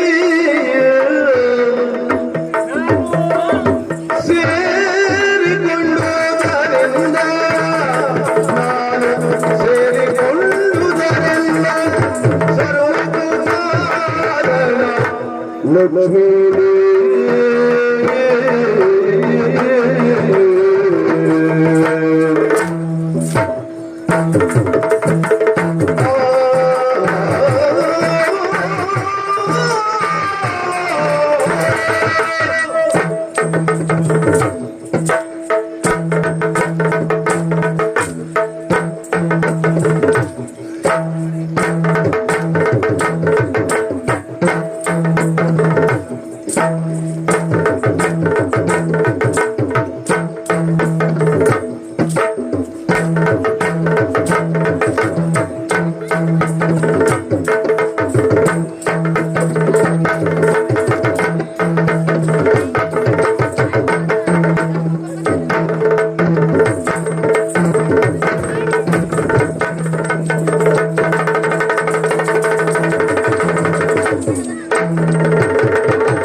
ಘೋರದಾನವರನ್ನ ಕೊಂದು ಕಳೆದ ಘೋರದಾನವರನ್ನು ಕೊಲ್ಲುವಾಗ ನೀನೆಲ್ಲಿದ್ದೆ? ಹೌದು ಪ್ರಶ್ನೆ. ಘೋರದಾನವರನ್ನು ಕೊಲ್ಲುವಾಗ ಹೌದು ನೀನೆಲ್ಲಿದ್ದೆ? ಇದು ಪ್ರಶ್ನೆ. ಹೌದು, ನಿಮಗೆ ಗೊತ್ತಿಲ್ಲ. ಯಾಕೆಂದ್ರೆ ಸಹಜವಾದ ಪ್ರಶ್ನೆ. ಯಾಕೆ ಕೆಲವೊಮ್ಮೆ ಪ್ರಶ್ನೆ ಕೇಳುವವರಿಗೆ ಪ್ರಶ್ನೆಯ ತಾತ್ಪರ್ಯ ಗೊತ್ತಿರುವುದಿಲ್ಲ. ಯಾಕೆ ಯಾಕೆ? ಕಲಿತದ್ದು ಕಡಿಮೆ ಇರ್ತದೆ, ತಿಳುವಳಿಕೆಯೂ ಕಡಿಮೆ ಇರ್ತದೆ. ಅದಕ್ಕಿಂತಲೂ ತಾನು ಹುಟ್ಟಿದ್ದು ಯಾವಾಗ ಎನ್ನುವ ಪ್ರಶ್ನೆ ಇರ್ತದೆ. ಹುಟ್ಟುವ ಪೂರ್ವದಲ್ಲಿ ಆದಂತಹ ಕಥಾನಕವನ್ನು ಕೆಲವೊಮ್ಮೆ ನೆನಪಿಗೆ ಬರುವುದು ಕಷ್ಟ ಆಗ್ತದೆ. ಓಹೋ, ನಿನಗೆಲ್ಲ ನೆನಪಿದೆ ಅಂತ ವಿಷಯ ಹೌದಾ ಅಲ್ವಾ? ವಿಷಯ ಹೌದು. ನೆನಪಿರುವುದಕ್ಕೆ ಕಾರಣ ಏನು? ಅನವರತವೂ ಅನುದಿನವೂ ಸುದೀರ್ಘವಾಗಿ ಹರಿಯ ಜೊತೆಯಲ್ಲಿದ್ದವ ನಾನು, ಹರಿಯಲ್ಲಿ ಸೇರಿಕೊಂಡವ ನಾನು. ನೀವಿದ್ರ? ನಾನಿಲ್ಲ. ಅಲ್ಲಿಂದ ಇಲ್ಲ, ಅಲ್ಲಿಂದ ಇದ್ದೀರಿ. ಹೌದು ಅಲ್ವಾ? ಇರ್ಲಿ. ಆದ್ರೆ ನೀನು ಘೋರದಾನವರು ಯಾರು? ಯಾರು? ಧೂರ್ತರು, ದೈತ್ಯರು. ಹೌದು, ಘೋರದಾನವರು ಅಂದ್ರೆ ಅವರೇ. ಹೌದು. ಮತ್ತೆ ಧೂರ್ತರನ್ನೋ ಪ್ರಶ್ನೆ ಇಲ್ಲ. ಇಲ್ಲವೇ ಇಲ್ಲ. ಮಧುಕೈಟವರು ಅಂತಹ ಘೋರ ರಕ್ಕಸರನ್ನು ಕೊಲ್ಲುವಾಗ ಅಲ್ಲ, ನಿಮ್ಮ ಗಂಡ ಘೋರ ದಾನವರು ಅಂತ ಹೇಳಿದೆ ನಾನು. ನೀನು ಆ ಸಂದರ್ಭದಲ್ಲಿ ಅಷ್ಟೆಲ್ಲ ಹೇಳಿದ್ಯಲ್ಲ, ಅವ್ರ ಹೆಸರು ಗೊತ್ತುಂಟ ಅಂತ ಕೇಳಿದ್ದು ನಾನು. ಹಾಗೆ ಹಾಗೆ ನಾವು ಯೋಚಿಸ್ತೇವಪ್ಪ. ನಿಮಗೆಲ್ಲ ಗೊತ್ತುಂಟು, ಶಬ್ದ ಭಂಡಾರ ನೀವು. ಆದ್ರೆ ಮಗನನ್ನು ಸ್ವಲ್ಪ ನೋಡುವ, ತಿಳ್ಕೊಳ್ಳಿ ಅಂತ ಕೇಳುವುದು. ನಿಮಗೂ ಗೊತ್ತಿಲ್ಲ ಅಂತಲ್ಲ. ಮಧುಕೈಟವರನ್ನು ಕೊಲ್ಲುವಾಗ ನಿಮ್ಮ ಯಜಮಾನರು ಒಬ್ಬರೇ ಹೋಗಿದ್ರಾ? ಒಬ್ಬರೇ ಹೋಗಿದ್ರಾ? ನಮ್ಮ ಯಜಮಾನರು ಎಲ್ಲರನ್ನು ಕರೆದುಕೊಂಡು ಹೋಗುದು ಬೇಡವಾ? ಅಲ್ಲ, ಅವ್ರ ಸಾಧನೆ ಹಾಗೆ. ಯಾರೇ ಹೋಗ್ಲಿ ಜೊತೆಗೆ ಹೋಗ್ಲಿ, ಹೋಗದೆ ಇರ್ಲಿ. ಈ ನಿಮ್ಮ ಯಜಮಾನರು ಒಬ್ಬರೇ ಗೆದ್ದಿದ್ದ? ಹೌದು. ಗೆಲುವು ನಿಮ್ಮ ಯಜಮಾನರ ಪಾಲಿಗೆ ಆಯ್ತಾ? ಹೌದು, ನಮ್ಮವರೇ ಗೆದ್ದದ್ದು. ಎಂತ ಮಾತಾಡ್ತೀರಮ್ಮ? ಯಾಕ? ಆ ಸಂದರ್ಭದಲ್ಲಿ ಅವರ ಕೈಯಲ್ಲಿ ನಾನಿಲ್ವಾ? ನಾನಿದ್ದೇನೆ. ನನ್ನನ್ನು ಸೇರಿಕೊಂಡ ಕಾರಣಕ್ಕಾಗಿ ನಿಮ್ಮವರಿಗೆ ಹೆಸರು. ಓಹೋ, ಯಾವುದು? ಅಸುರಾರಿ ಅಲ್ವಾ? ಆ ಬಿರುದು ಬಂದ. ಅಸುರರನ್ನು ಕೊಂದವರು ಯಾರು?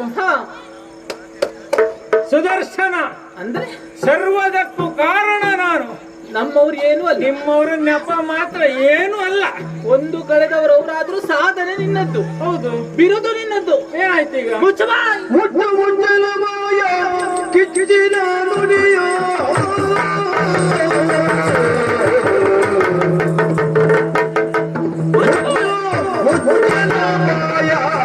ಕಿಚ್ಚಿನ ನುಡಿಯ ಚದಿರನ್ನೊಡನೆ ಕಿಚ್ಚಿನ ನುಡಿಯ ಚದಿರನ್ನೊಡನೆ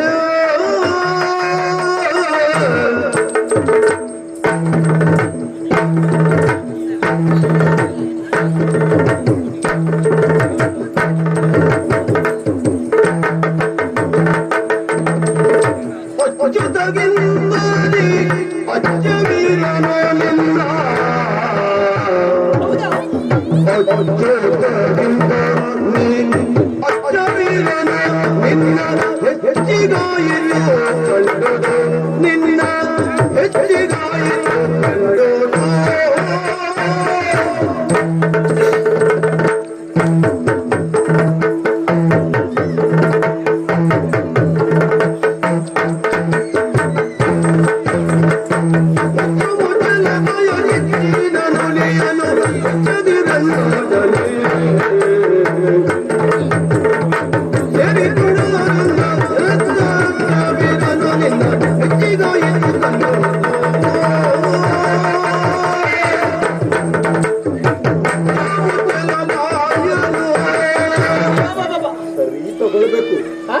ಸರಿಯಾಗಿ ತಗೊಳ್ಬೇಕು ನೀನು.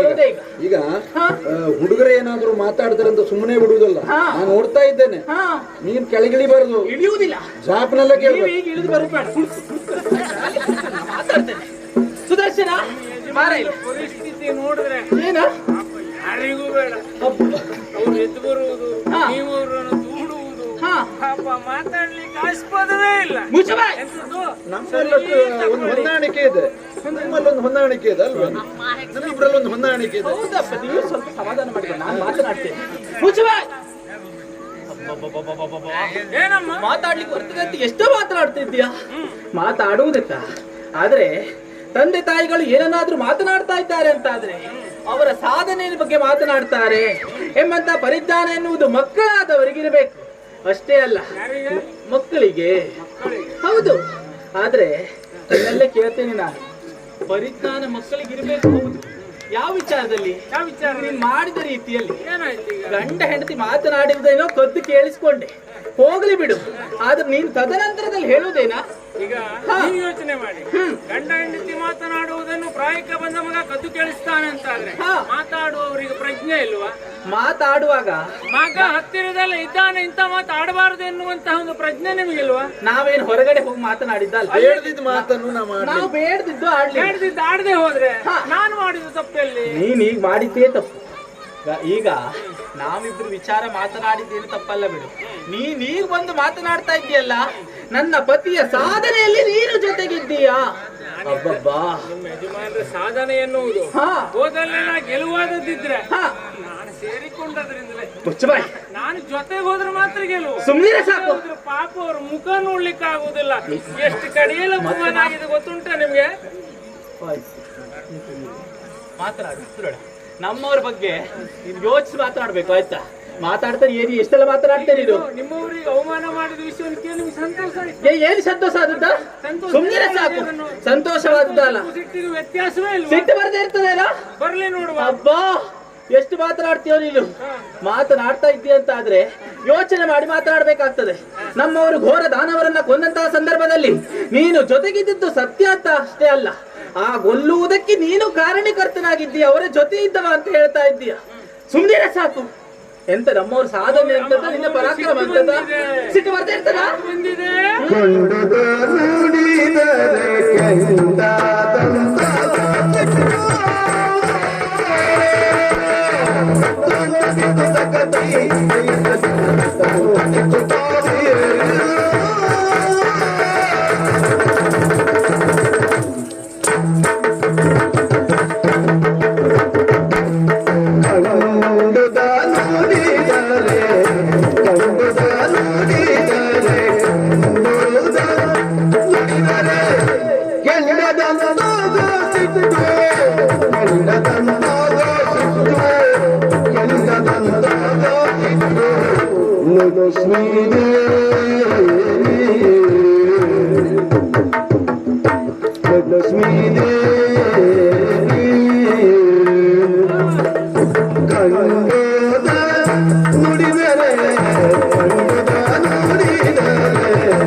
ನಿಮ್ಮ ಗಂಡ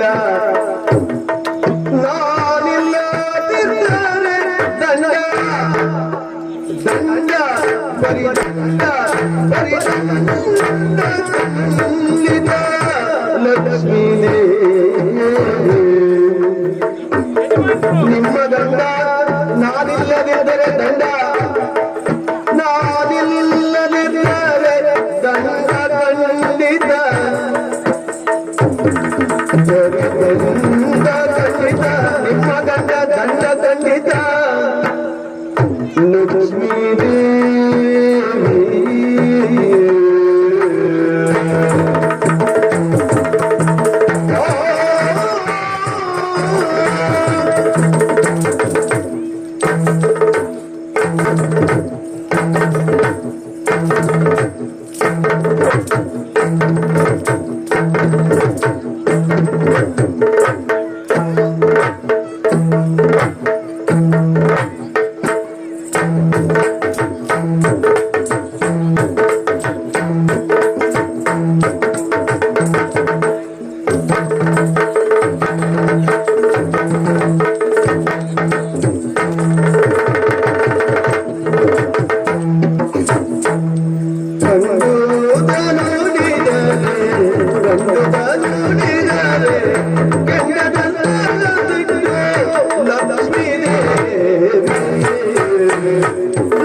ಸಿಟ್ಟು ಬಂತ?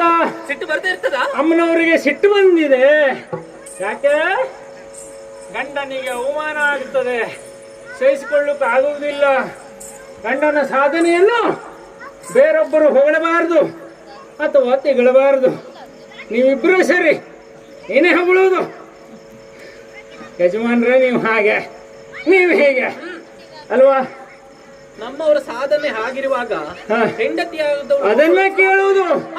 ಈಗ ನಾನು ಆಡಿದಂತಹ ಮಾತಿಗೆ ನಿಮಗೆ ಸಿಟ್ಟು ಬಂತು. ಸಿಟ್ಟು ಬರುವುದೇ. ಮಕ್ಕಳು ತಂದೆ ತಾಯಿಯವರನ್ನ ಈ ರೀತಿ ಕಡೆಗಣಿಸಿ ಮಾತನಾಡಿದಾಗ ಎಲ್ಲಿ ಕಡೆಗಣಿಸಿದ್ದೇನೆ? ಸಿಟ್ಟು ಬರುವುದೇ. ಈಗ ಏನಾಯ್ತು ಗೊತ್ತುಂಟ? ಏನಾಯ್ತು? ಪ್ರಪಂಚದಲ್ಲಿ ಒಂದು ಮಾತಿದ್ದದ್ದು ಹೌದು.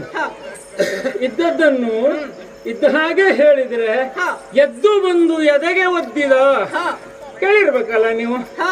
ಬಹುಶಃ ನಿಮ್ಗೂ ಅದೇ ಪರಿಸ್ಥಿತಿ. ಸ್ವಲ್ಪ ಉರಿ, ಹೊಟ್ಟೆಯಲ್ಲಿ ಬೆಂಕಿ ಬಿತ್ತಿರ್ಬೇಕು. ಯಾಕೆ? ಯಾಕೆ? ನಿಮ್ಮ ಗಂಡನ ಸಾಧನೆ, ಗೊರಗಾನುವರನ್ನು ಕೊಲ್ಲುವ ಆ ಸಂದರ್ಭ, ಆ ಸಂದರ್ಭ ಅಂತಲ್ಲ, ಪ್ರತಿ ಸಂದರ್ಭದಲ್ಲಿಯೂ ನಿಮ್ಮವರ ಜೊತೆಗಿದ್ದವ ನಾನು, ಕರದಲ್ಲಿ ಸೋಮಿಸುವವ ನಾನು ಅಲ್ವಾ? ಸುದರ್ಶನ, ಘೋರ ದಾನವರ ವಿಚಾರ ಬಿಡು. ಅವರನ್ನೆಲ್ಲ ಕೊಲ್ಲುವಂತ ಸಂದರ್ಭದಲ್ಲಿ ಅವರ ಜೊತೆ ನೀನಿದ್ದೆ ಅಂತ ಹೇಳ್ತಾ ಇದ್ದೀಯ. ನಾನಿದ್ದೇನೆ. ಆದ್ರೆ ಇನ್ನು ನಮ್ಮವರ ಸಾಧನೆ ಇಷ್ಟೇ ಅಂತ ಭಾವಿಸಿದ್ದೇನ? ಇನ್ನೂ ಉಂಟಾ? ಹೌದು, ಅವತಾರ ಪುರುಷರವರು. ಅವತಾರ ಮುಖಾಂತರವಾಗಿ ದುಷ್ಟರನ್ನ ಸಂಹರಿಸಿದವರು. ವಿಚಾರ ಗೊತ್ತಿಲ್ಲ ನಿನಗೆ? ಸುದರ್ಶನ, ವರೆಯಲು ರಮಣನು ಮಧ್ಯವರಗನು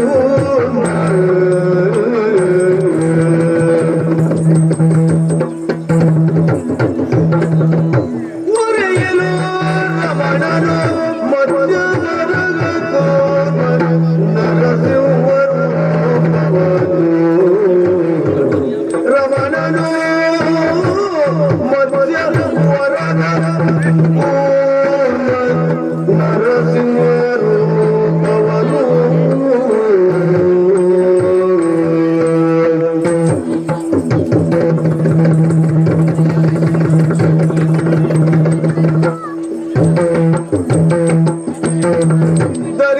ಧರಿಸಿದಾನವರನ್ನು ತರಿವಾಗ ನೀರಲ್ಲಿ ತೆರಳಿಗಡಗಿದ್ದೆ ಬೇರು ಧರಿಸಿ ತರಿವಾಗ ನೀನಲ್ಲಿ ತೆರಳಿಯೊಡಗಿದ್ದೆ ನೀನಲ್ಲಿ ತೆರಳಿಯೊಡಗಿದ್ದೆ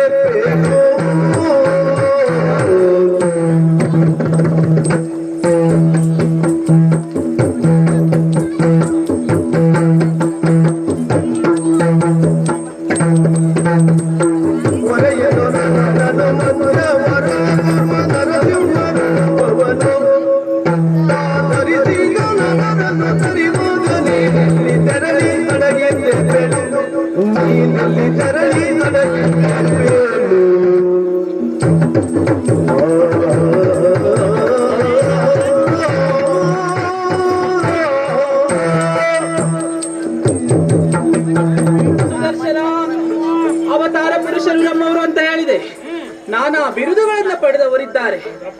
ಹೌದಾ? ಹಾಗಿರುವಾಗ ಒಂದೊಂದೇ ಅವತಾರ ಹೇಳ್ತೇನೆ, ಈಗ ಕೇಳು. ಇನ್ನು ಮತ್ಸ್ಯ ಅವತಾರ, ಕೂರ್ಮ ಅವತಾರ, ವರಾಹ ಅವತಾರ, ನಾರಸಿಂಹ ಅವತಾರ, ವಾಮನ ಅವತಾರ, ಇಂತಹ ಅವತಾರ ಪುರುಷರು ಅವರಾಗಿ ಅನೇಕ ದುಷ್ಟರನ್ನ ಹುಟ್ಟಿಸಿದ್ದಾರೆ. ಆ ಸಂದರ್ಭದಲ್ಲಿ ನೀನೆಲ್ಲಿದ್ಯಾ? ಯಾವ್ಯಾವ್ದಮ್ಮ? ಮತ್ಸ್ಯಾವತಾರ, ಕೂರ್ಮಾವತಾರ, ವರಾಹ, ನರಸಿಂಹ, ವಾಮನ ಅವತಾರ. ಈಗ ಪ್ರಶ್ನಾವಳಿಯ ಕಾರ್ಯಕ್ರಮ. ಹೌದು. ಅದಕ್ಕೂ ಮೊದಲು ನೀನೆಲ್ಲಿದ್ದೆ ಅಂತ ಬೇಕಲ್ಲ? ನಾನೆಲ್ಲಿದ್ದೆ? ಹಾ, ಪ್ರಶ್ನೆ ಬಿಗಿಯಾಗಿ ಇರಲಿ. ಹೌದು, ಕೇಳಬೇಕು. ಈಗ ಸ್ವಲ್ಪ ಬಿಗಿ ಬೇಕಾದ್ರೆ ಮಾಡಿ. ಇನ್ನು ಬಿಗಿ ಮಾಡುವುದೇ ಅವರಿಗೆ, ಈಗ ಬಿಗಿ ತರಲೇಬೇಕು. ಹಾಯ್, ಬರ ಸುದರ್ಶನ. ಮತ್ಸ್ಯಾವತಾರ,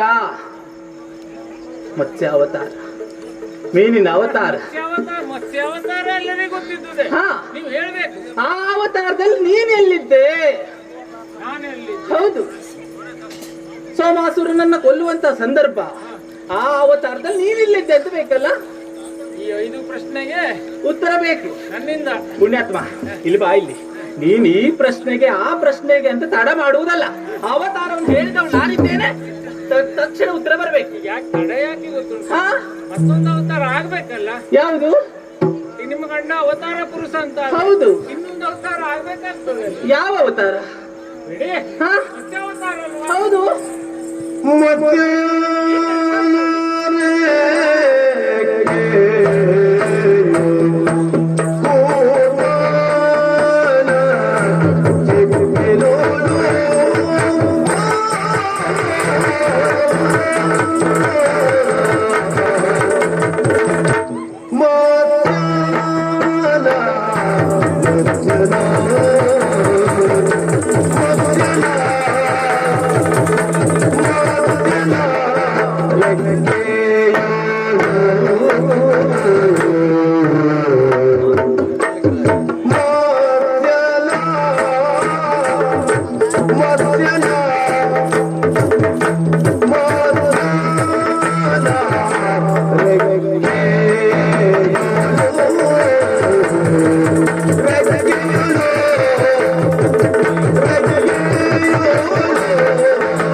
ಮಧ್ಯಾಹ್ನ ರೆಗೆಯೋಳು ಕೂರ್ಮನ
ನರಬಲಿ ನರಬಲಿ ನರಬಲಿ ನರಬಲಿ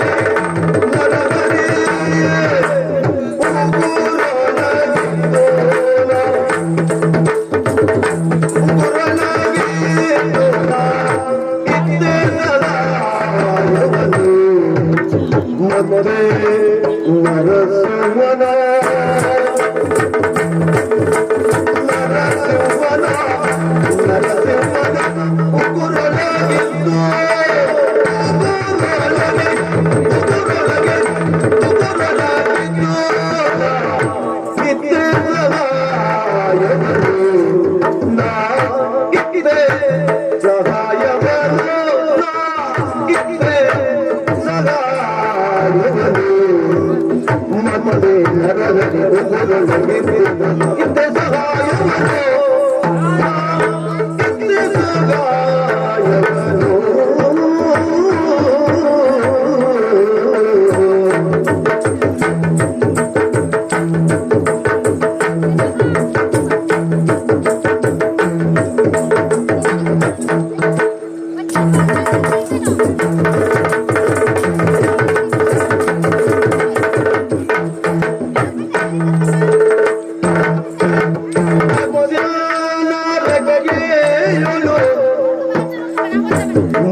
ಸುದರ್ಶನ, 5 ಪ್ರಶ್ನೆಗಳು. ಹೌದು. ಮತ್ಸ್ಯಾವತಾರ, ಕೂರ್ಮಾವತಾರ, ವರಾಹಾವತಾರ, ನರಸಿಂಹಾವತಾರ, ಇನ್ನು ವಾಮನ ಅವತಾರ ಅಂತ ಹೇಳಿದೆ ನಾನು. ಈಗ ಈ ಎಲ್ಲ ಅವತಾರದಲ್ಲೂ ನೀನೆಲ್ಲಿದ್ದೆ ಅಂತ ಕೇಳ್ತಾ ಇರುವುದು. ಹೌದು. ಮೊದಲನೇದಾಗಿ ಮೊದಲು 3 ಅವತಾರಗಳು ನೀವಿದ್ದಿದ್ರ? ನಾನಿರ್ಲಿ. ಮತ್ಸ್ಯಾವತಾರ ಸೋಮಕಾಸುರನನ್ನು ಕೊಲ್ಲುವಂತಹ ಹೊತ್ತಿಗೆ. ಹೌದು, ಮತ್ಸ್ಯಾವತಾರ. ನಿಮ್ಮ ಗಂಡ ಮತ್ಸ್ಯ ಮತ್ಸ್ಯನಾಗಿ ಸೋಮಕಾಸುರನನ್ನು ಬಡಿದು ಕೊಂದರು. ನೋಡ ನೋಡ ನಮ್ಮವ್ರ ಸಾಧನೆ ನೋಡ. ನಿಮ್ಮಲ್ಲಿ ಕೇಳ್ತೇನೆ, ಮತ್ಸ್ಯನಿಗೆ ಬಲ ಯಾವುದು? ರೆಕ್ಕೆ. ರೆಕ್ಕೆ. ಮತ್ಸ್ಯನಿಗೆ ಬಲ ರೆಕ್ಕೆ. ರೆಕ್ಕೆಯಿಂದಲೇ ಬಡಿದು ಕೊಂದದ್ದು. ಹೌದು. ನಿಮ್ಮ ಗಂಡನ ಮತ್ಸ್ಯಾವತಾರದಲ್ಲಿ ನಾನಾಗಿದ್ದೆ ಆ ಮತ್ಸ್ಯನ ರೆಕ್ಕೆ. ನೀನು. ಹೌದು. ನಾನು ಬರ್ಬೇಕಾ? ನನ್ನ ಕೆಲಸ ಉಂಟಲ್ಲ, ನೀವೇನು ಯೋಗ ನಿದ್ರೆ ಮಾಡ್ಲಿಕ್ಕೆ ಹೊರಟಲ್ಲ? ನೀವಿಬ್ರೇ ಮುಗಿಸ್ತಾರೇನೋ ಅಂತ ಯೋಗ ತಿಳ್ಕೊಂಡು. ನಿದ್ರೆ ಬೇಡ. ಮಧುಕೈಟಬರು ಹುಟ್ಟಬಹುದು. ಹೌದಾ? ಆ ಕಥೆ ಜಾಗ್ರತೆ ಮಾಡ್ಬೇಕು. ಆತ್ರ ಪ್ರಕರಣ ಮತ್ತೆ ಬರುವುದು ಬೇಡ. ಕೇಳಿದ್ದ ಮಾಡಿದ ಮಾತ ನೀವು? ಏನ್ ಹೇಳ್ದ? ನೀವು ಎತ್ತಿದಂತಹ ಮತ್ಸ್ಯಾವತಾರ, ಆ ಅವತಾರದಲ್ಲಿ ಆತನಾಗಿದ್ದನಂತೆ ನಿಮ್ಮ ರೆಕ್ಕೆ. ಹಾಗೆ ಹೇಳಿದ್ನ ಅವನು. ನಾನು ಕೇಳ್ತೇನೆ. ಕೇಳಿ. ಸುದರ್ಶನ ಸ್ವಲ್ಪ ಇಲ್ಲಿ ಬಾರು, ಸರಿಯಾಗಿ ಕೇಳಬೇಕು. ಹೇಳ್ಬೇಕು ಯಜಮಾನ್ರು. ಹಾ ಲಕ್ಷ್ಮೀದೇವಿ, ಈತ ಸೋಮಕಾಸುರನನ್ನು ಕೊಲ್ಲುವಾಗ ಹಾ ಇವನಾಗಿದ್ದ ನನ್ನ ರೆಕ್ಕೆ, ಇದರಿಂದಲೇ ನಾನು ಪಾತಾಳವನ್ನು ಹೊಕ್ಕೆ. ಆ ಸೋಮಕಾಸುರನ ಹಾ ಮುರಿಯಿತು ಪಕ್ಕೆ. ಹಾ ಇದನ್ನ ನೀನು ಒಪ್ಲಿಕ್ಕೆ ನಿನ್ಗೇನ್ ಸೊಕ್ಕೆ? ಹೇಗೆ ಸರಿಯಾಗಿ ಹೇಳಿದ್ದೇನಲ್ಲ ಸ್ವಾಮಿ? ಹ, ಎಷ್ಟು ಸಾಕು. ಎಲ್ಲ ಕುತ್ಕೊಳ್ಳೋದು. ಬಾರ ಇಲ್ಲಿ, ನೀನು ಬಾರ ಇಲ್ಲಿ. ಸಾಕಾಗ್ಲಿ. ನಿನ್ನಲ್ಲಿ ಏನ್ ಸಾಕಾಗ್ಲಿಲ್ವಾ? ಮತ್ಸ್ಯಾವತಾರ ಬಿಡು, ಒಂದು ಅವತಾರ ಹೋಗ್ಲಿ. ಬಿಸಿ ಆದದ್ ನೋಡ್ರಿ, ಹಾ ನೀರು ಬೇಕಾಗ್ತದೆ. ಹಾ? 2 ಬಿಂದಿಗೆ ಯಾರಿಗೆ? ಈಗ ಈಗ ಬೇಕು ನಿಮಗೆ. ಇಷ್ಟ ಆದ್ಮೇಲೆ ನೀನು ಅದೆಲ್ಲ ಯೋಚನೆ ಮಾಡೋದು ಬೇಡ. ಒಂದು ಅವತಾರದಲ್ಲಿ ಸೋತಿರಬಹುದಾ? ಇನ್ನು ಹೋಗಲಿ ಅಂತ ಯೋಚಿಸುವುದಿಲ್ಲ ನಾನು. ಇನ್ನೊಂದಿದೆ, ಕೂರ್ಮಾವತಾರ. ಗಂಡನ ಕೂರ್ಮ, ನಿಮ್ಮ ಗಂಡನ ಕೂರ್ಮ. ಏನಾದ್ರೆ ತಿಂದು ಬಂದಿದ್ದ ಕೂರ್ಮಾವತಾರ. ಅದೇ ಆಲೋಚನೆ. ಅಲ್ಲ ನೀನು ಏನು ಕೂರ್ಮ ಹೇಳೋದು? ತಪ್ಪಿಸಿಕೊಂಡು ಹೇಳಂತಲ್ಲ. ಅಲ್ಲ ನೀನು ಹೇಳುವಾಗ ಸ್ವಲ್ಪ ನಿಧಾನ ಆಯ್ತು ಬಿಟ್ರೆ. ಹಾ ಅದೇ ನಿಧಾನ ಆಗಬಾರ್ದು. ಕೂರ್ಮಾವತಾರ, ಆ ಅವತಾರದಲ್ಲಿ ನೀನ್ ಎಲ್ಲಿದ್ದೆ? ಕೂರ್ಮ ಹೌದು. ಸಮುದ್ರ ಮಥನ ಕಾಲದಲ್ಲಿ ಹಾ ಮಂದರಾಚಲ ಮುಳುಗುತ್ತಿರುವಂತಹ ಹೊತ್ತಿಗೆ ಹಾ ನಿಮ್ಮವರು ಕೂರ್ಮನಾಗಿ ಹೌದು ಅದನ್ನು ಎತ್ತಿ ಹಿಡಿದರು. ಹೌದು. ಯಾವುದರಲ್ಲಿ? ಅವರ ಚಿಪ್ಪು, ಕೂರ್ಮನ ಚಿಪ್ಪು. ಚಿಪ್ಪಿನಿಂದ. ಕೂರ್ಮಕ್ಕೆ ಬಲ ಯಾವುದು? ಕೂರ್ಮಕ್ಕೆ ಬಲ ಯಾವುದು? ಚಿಪ್ಪು. ಚಿಪ್ಪು. ಹಾ. ಆ ಚಿಪ್ಪಿನಿಂದಲೇ ಅಲ್ವಾ ಹೌದು ಹೌದು. ಪರ್ವತವನ್ನು ಎತ್ತಿದ್ದು. ನಮ್ಮವ್ರ ಸಾಧನೆ ಆಗ. ಇಲ್ಲಿ ಕೇಳಿ, ಹಾ. ಸರಿ ಕೇಳಿ. ಹಾ ನಾನು ಅದಕ್ಕೆ ಹೇಳಿದ್ದು, ಹಾ. ಸ್ವಲ್ಪ ನೀರು ಬೇಕಾಗುತ್ತದೆ. ನೀರು ಈಗ ಬೇಕಾಗಬಹುದು. ಹಾ ಯಾಕೆ? ಹಾ ಪ್ರಶ್ನೆ ಬಂದಿದೆ, ಉತ್ತರದ ನಿರೀಕ್ಷೆ. ನಮ್ಮವರು ಹಾ. ಈಗ ನನಗೆ ನೀರು ಕುಡಿಸ್ತಾರೆ, ನಿನಗೆ ನೋಡ್ತೇನೆ, ಉತ್ತರ ಕೊಡೋದೇನು? ನಿಮ್ಮವ್ರಿಗೆ ನೀರು ಕುಡಿಸೋದಕ್ಕೆ ಸಾಧ್ಯ ಇಲ್ಲ. ಸಾಧ್ಯವೇ ಸಾಧ್ಯವೇ. ನೀನು ಅವಸರ ಮಾಡೋಕೆ ಬೇಕು, ಈಗ ಅವಸರವೇ ಬೇಕು. ನಿಮಗೆ ಅವಸರ. ಹಾ, ಹಾಗಾಗಿ ಕೂರ್ಮಾವತಾರದಲ್ಲಿ ನೀನೆಲ್ಲಿದ್ದೆ? ಕೂರ್ಮಕ್ಕೆ ಬಲ ಯಾವುದು? ಹಾ ಚಿಪ್ಪು. ಹಾ ನಿಮ್ಮ ಗಂಡ ಹಾ ಕೂರ್ಮಾವತಾರ ತಾಳಿದಾಗ ಹಾ ನಾನಾಗಿದ್ದೆ ಹಾ ಕೂರ್ಮನ ಚಿಪ್ಪು. ಹಾಯ್ ಬನ್ನಿ. ಬರ್ಬೇಕಮ್ಮ. ಬರುವುದಾ ನೀವೀಗ? ಹ, ಸರಿ ಸರಿ, ಯಾಕೆ ಕೇಳಿಸ್ಕೊಳ್ಳಿ. ಹ, ಏನ್ ಹೇಳ್ದ ಅವನು? ಇನ್ನೊಂದು ಅವತಾರ, 2ನೇ ವೇಷ. ಆ ವೇಷದ ಬಗ್ಗೆ ಮಾತಾಡ್ಬೇಡಿ. ಹ ಹ ಕೂರ್ಮಾವತಾರ, ಹ ಆ ಅವತಾರದಲ್ಲಿ ಆತನಾಗಿದ್ದಾನಂತೆ ನಿಮ್ಮ ಹ. ಚಿಪ್ಪು. ಹಾಗೆ ಹೇಳ್ತೇನೆ ಅವನು. ಹಾಗೆ ಹೇಳ್ತೇ ಅವನು, ಕೇಳುವುದಲ್ಲ. ಸರಿಯಾಗಿ ಮಾತಾಡಿ ನೀವು. ಸುದರ್ಶನ ಕೇಳಿ ಅವನ್ನ. ಹಾ ನೀ ನಮ್ ಚಿಪ್ಪಾಗಿದೆ, ಹಾ? ಸರಿಯಾಗಿ ಕೇಳು. ಹಾ. ಆ ಕೂರ್ಮಾವತಾರದಲ್ಲಿ ಇವನಾಗಿದ್ದ ನನ್ನ ಚಿಪ್ಪು. ಹೌದೌದು. ಇದನ್ನ ನೀನು ಬೇಗ ಒಪ್ಪು. ಅವ ಯಾರಿಗೆ ಹಾಕುವುದಿಲ್ವೇ ಸೊಪ್ಪು? ನೋಡ ಸೊಪ್ಪು. ಹಾಯ್. ನೀವು ಸ್ವಲ್ಪ ಹೊರಗೆ ಬಂತು. ಈಗ ಮಾತಾಡೋದು ಬೇಡವೇ ಬೇಡ. ಹೋಗ್ ಕೂತ್ಕೊಳ್ಳಿ ಅಲ್ಲಿ. ಅಲ್ಲ, ನಾನು ಸರಿಯಾಗಿ ಈಗಪ್ಪ ನೀವು ಸರಿ ಅಂದ್ರೆ ಕೂತ್ಕೊಳ್ಳಿ. ಬರ ಇಲ್ಲಿ ನೀನು. ಎಷ್ಟಾಯ್ತು? ಹಾ? ತಪ್ಪು ನೀನು ಹಚ್ತೇನೆ ಈಗ. ಬರ ಇಲ್ಲಿ. 2 ಅವತಾರ ಹೋಗಲ್ಲ, ಇನ್ನೂ ಇದೆ. ನಿಮಗೆ 2 ಹೋದ್ರು ಏನಲ್ಲ. ಏನಲ್ಲ, ಇನ್ನು 3 ಇದೆ. ನಮ್ಮವರ ಇನ್ನೊಂದು ವಿಶೇಷ ಅವತಾರ, ವರಾಹ ಅವತಾರ. ಕೇಳಿದ್ದೀನ? ಗಂಡ ವರಾಹ ಅವತಾರ. ಹಂದಿ. ಸ್ವಲ್ಪ ದೊಡ್ಡ ಭಾಷೆ ಬಳಸ. ಏನ್ ಹಂದಿ? ದೊಡ್ಡ ಹಂದಿಯ? ಏನ್ ದೊಡ್ಡ ಹಂದಿಯ? ದೊಡ್ಡ ಭಾಷೆ. ಹಾಗಲ್ಲ, ಶುದ್ಧ ಶ್ವೇತ ಭಾಷೆ. ಶ್ವೇತವರಾಹ. ಏನೋ ಹೇಳ್ತಿದ್ದಾರೆ. ಪಾಪ. ಯಜಮಾನ್ರಿಗೆ ಮಾತಾಡ್ಬೇಕು. ಆಸೆ. ಯಜಮಾನ್ರು ಮಾತಾಡಿಸ್ತೇನೆ, ನೀನು ಮಾತಾಡುವುದು. ಹಾಗೆ ದುಡ್ತಾ ಇದ್ದೀರಲ್ಲ, ನೀವು ಹಾ. ಕೂತ್ಕೊಳ್ಳಿ, ನೀವು ಬರೋದು ಬೇಡ. ಹೌದು ಹೌದು. ನಾನೇ ಸುಧಾರಿಸ್ತೇನೆ. ಯಾಕೆ ಹಾ, ಕೊಡ್ಬೇಡಿ. ಜಯ ನನಗಾಗಬೇಕು. ನಿಮ್ಮ ಯಜಮಾನ್ರು ಇಲ್ಲಿಗೆ ಬಂದ್ರೆ ಸ್ವಲ್ಪ ಹೇಳಿದ್ರೆ ಹಾ, ಆಲೋಚನೆ ಮಾಡುದು. ಭಯ ನಿಮ್ಗುಂಟು. ವರಾಹ ಅವತಾರ, ಭೂದೇವಿಯನ್ನು ರಕ್ಷಿಸಿದಂತಹ ಅವರ ಅವತಾರ. ಆ ಅವತಾರದಲ್ಲಿ ನೀನೆಲ್ಲಿ? 3ನೇ ಅವತಾರ ಹಾ ವಸುಂಧರೆಯನ್ನು ಮತ್ತು ಇಂತಹ ಹಿರಣ್ಯಾಕ್ಷ ಹಾ ಅಲ್ವಾ? ಹೌದು ಹೌದು. ಪಾತಾಳಕ್ಕೆ ಹೋಗಿದ್ದ. ಆಗ ಅವತರಿಸಿದ್ದು. ಹಾ ಅವತಾರ ಆಗಿತ್ತು ಅವಾಗ. ಹಾ, ಆ ಅವತಾರದಲ್ಲಿ ನೀನ್ ಎಲ್ಲಿದ್ದೆ? ವರಾಹ ಅವತಾರದಲ್ಲಿ ಹಾ. ವರಾಹ ಆ ಹಂದಿಗೆ ಬಲ ಯಾವುದು? ಹಂದಿಗೆ ಬಲ ಕೋರೆ ಧಾಡೆ. ಕೋರೆ ಮತ್ತು ದಾಡೆ ಹಾ ಅಲ್ವಾ? ಹಿರಣ್ಯಾಕ್ಷನನ್ನು ಕೊಲ್ಲುವ ಆ ಸಂದರ್ಭ ನಾನಾಗಿದ್ದೆ ಆ ಶ್ವೇತ ವರಾಹದ ಕೋರೆ ಮತ್ತು ದಾಡೆ. ಸ್ವಾಮಿ ಬರುದಾ ಮತ್ತೆ ಬರುವುದೇ ಕೇಳುದ ಅಲ್ಲ, ಬರ್ಲೇಬೇಕು. ಸ್ವಲ್ಪ ಹಿಡಿತ ಸಿಗ್ತಾ ಇದೆಯಲ್ಲ ನನಗೆ. ಹಿಡಿತ ತರಬೇಕು ನೀವು. ಏನ್ ಹೇಳಿ? 3ನೇ ಅವತಾರದಲ್ಲಿ ಏನ್ ಮಾಡಿದಂತ ಅವನು? ಕೇಳಿಸ್ಕೊಳ್ಳಿ. 3ನೇ ಅವತಾರ ಹ ವರಾಹ ಅವತಾರ, ಹ ಹಂದಿ ಅವತಾರ. ಹ ಶ್ವೇತ ವರಾಹ. ಹಂದಿಯೇ ನೀವು ಈಗ ಸರಿಯಾಗಿ ಉತ್ತರ ಕೊಡ್ಬೇಕು ನೀವು. ಹ ವರಾಹ ಅವತಾರದಲ್ಲಿ ಹ. ಆತನಾಗಿದ್ದಾನಂತೆ ನಿಮ್ಮ ಕೋರೆ ದಾಡೆ. ಹೌದು, ಹಾಗೆ ಹೇಳದ್ನ. ಏನ್ ಹಾಗೆ ಹೇಳದ್ನಲ್ಲ, ಸರಿ ಕೇಳಿ ನೀವು. ಸಿರಿದೇವಿ ಸರಿಯಾಗಿ ಕೇಳು. ಹೇಳ್ತಾನೆ ತಿಳಿ ಸ್ವಾಮಿ. ಆ ಸರಿಯಾಗಿ ಹೇಳಿ ನೀವು. ಶ್ವೇತ ವರಾಹ ಅವತಾರದಲ್ಲಿ ಹಾ ಇವನಾಗಿದ್ದ ನನ್ನ ಕೋರೆ ದಾಡೆ, ಕಳೀತು ಲೋಕದ ಪೀಡೆ. ಹಾ ಹಾಗಾದ್ರೆ ಇದನ್ನ ನೀನು ಒಪ್ಪಿಕೊಳ್ಳಿಕ್ಕೆ ಏನ್ ದಾಡೆ ನಿನಗೆ? ನೀವು ದಾಡೆ ಬೇಡ, ಹ ಕುಳಿತುಕೊಳ್ಳಿ. ಸುದರ್ಶನ ಬಾರ ಇಲ್ಲಿ. ಸರಿ ಹೇಳಿದ್ನ. ನಮಗೆ ಅಭಿನಯ ಮಾತ್ರ ಕಾಣಿಸ್ತು ಈಗ. ಎಂತ ಹೇಳ್ದಂತ ಗೊತ್ತಾಗಲಿಲ್ಲ. ನಮ್ಮವ್ರ ಸಾಧನೆ ಹಾಗೆ. ಈಗ ಮುಂದಿನದು ಅಭಿನಯವೇ. ಕಳೆಯಿತು ಯಾರದ್ದು? ಹ ಹಿರಣ್ಯಾಕ್ಷನ ಪೀಡೆ. ಮತ್ತೆ ಅದನ್ನ ನೀನ್ ಹೇಳ್ಬೇಕಾ? ಮತ್ತೆ ಹೇಳುವ ಅವಶ್ಯಕತೆ ಇಲ್ಲ, ಆಯ್ತಾ? ಇನ್ನು ನಮ್ಮವರ ಅವತಾರ, ವಿಶೇಷ ಅವತಾರ ಇನ್ನೊಂದು, ನಾರಸಿಂಹ ಅವತಾರ. ಆ ಅವತಾರದಲ್ಲಿ ನೀನೆಲ್ಲಿದ್ಯಾ? ಮಾನವನು ಅಲ್ಲ, ಹಾ ಪ್ರಾಣಿಯೋ ಅಲ್ಲ. ಹೌದು, ನರಸಿಂಹ. ಹಾ. ನರಸಿಂಹ ಹಾ ಯಾರನ್ನು ಕೊಲ್ಲುವಾಗ ಹಿರಣ್ಯಾಕ್ಷನ, ಕಶ್ಯಪನನ್ನ. ಹಾ ಹಾ ಅವನನ್ನು ಕೊಲ್ಲುವಾಗ ನೀನೆಲ್ಲಿದ್ದೆ? ಅವನು ಹೇಳಿ, ನೀನು ಎಳೆಯುವುದು ಬೇಡ ಪುಣ್ಯಾತ್ಮ. ಈಗ ಅವಸರ ಇದ್ದ ನನಗೆ, ನೀನು ಮಾತನಾಡು ಬೇಗ ಬೇಗ. ಕೇಳಿಲ್ಲಿ. ಹಾ ಹಿರಣ್ಯಾಕ್ಷನನ್ನು ಕೊಲ್ಲುವಾಗ ಹಾ ಉಗ್ರ ನರಸಿಂಹನಾಗಿ ಹಾ ಅವತಾರಗೈದಂತಹ ನಿಮ್ಮ ಗಂಡ. ಹೌದು, ನಮ್ಮವರು ಹಾಗೆ ಮತ್ತು ಬೇಗ ಒಮ್ಮೊಮ್ಮೆ ಉಗ್ರ ಆಗ್ತಾರೆ ಅವರು. ಯಾವ್ದ್ರಿಂದ ಕೊಂದ? ಉಗ್ರರು ಖಡ್ಗದಿಂದಲಾ? ಅಲ್ಲವೇ ಅಲ್ಲ, ಬಾಣದಿಂದಲ? ಅಲ್ಲ, ಅದೆಲ್ಲ ಬೇಡ ಅವರಿಗೆ. ಈ ಅವತಾರದಲ್ಲಿ ಅದರ ಅವಶ್ಯಕತೆ ಇಲ್ಲ.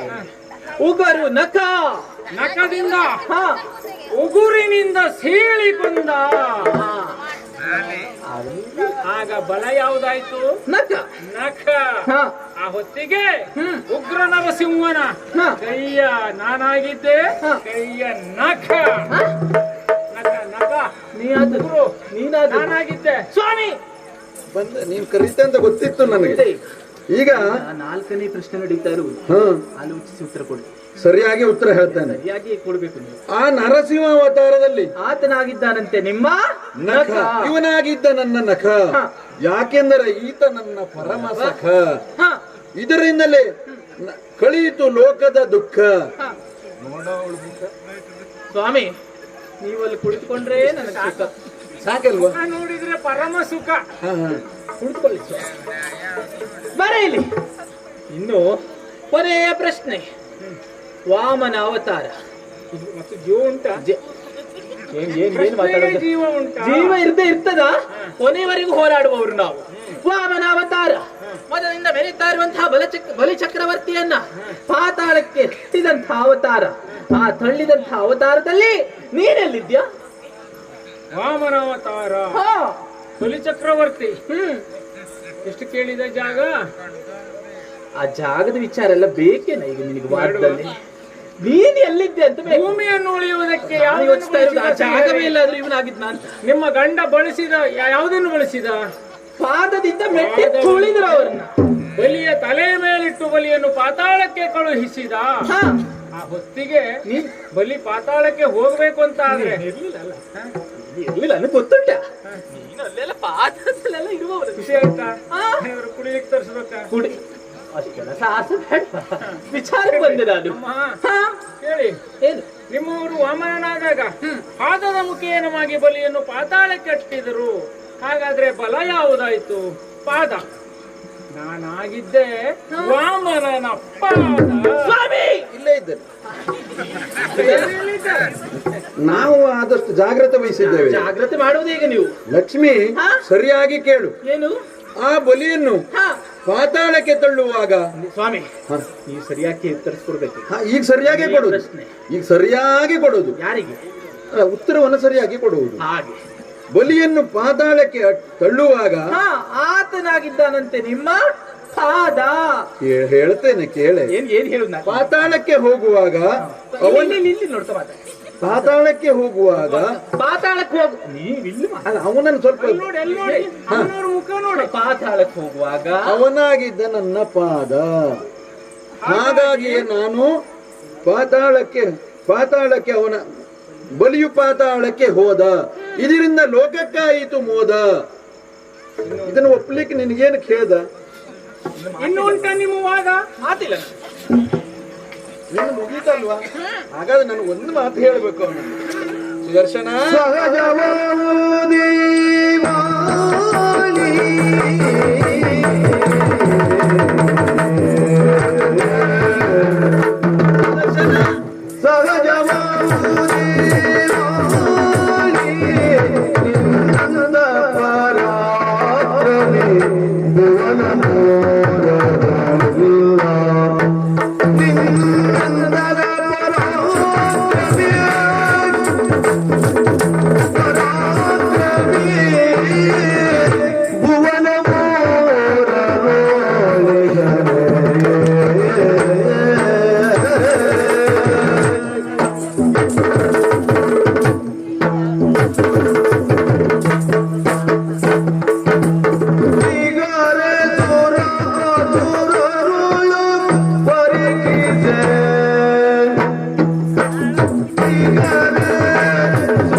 ಎಂಥ ಮಾತುಗಳನ್ನಾಡಿದೆ, ಕೇಳಿ ಸಂತೋಷವಾಯಿತು.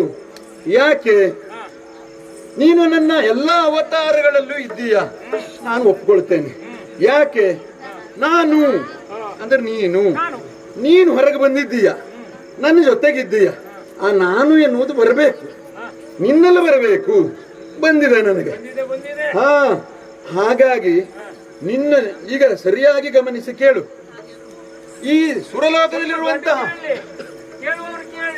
ಕೇಳಬೇಕು. ನನಗೆ ಸ್ವರ ಸ್ವಲ್ಪ ಹೋಗಿದ್ಯೋ ಮಹಾರಾಯ. ಏನ್ ಹೇಳುವುದು ಹೇಳು? ಸುರಲೋಕದಲ್ಲಿರುವಂತಹ 33 ಕೋಟಿ ದೇವತೆಗಳು, ಅಸುರಲ್ಲಿರುವಂತಹ 66 ಕೋಟಿ ರಕ್ಕಸರು, ಇವರು ಎಲ್ಲರನ್ನೂ ಸೇರಿಸಿದರೆ ನಿನಗೆ ಬಹುಮತ. ನೀನ್ ಹೇಳುವ ಮಾತೆಲ್ಲ ಸತ್ಯ, ಹಾಗಾಗಿ ನಿನಗೆ ಬಹುಮತ.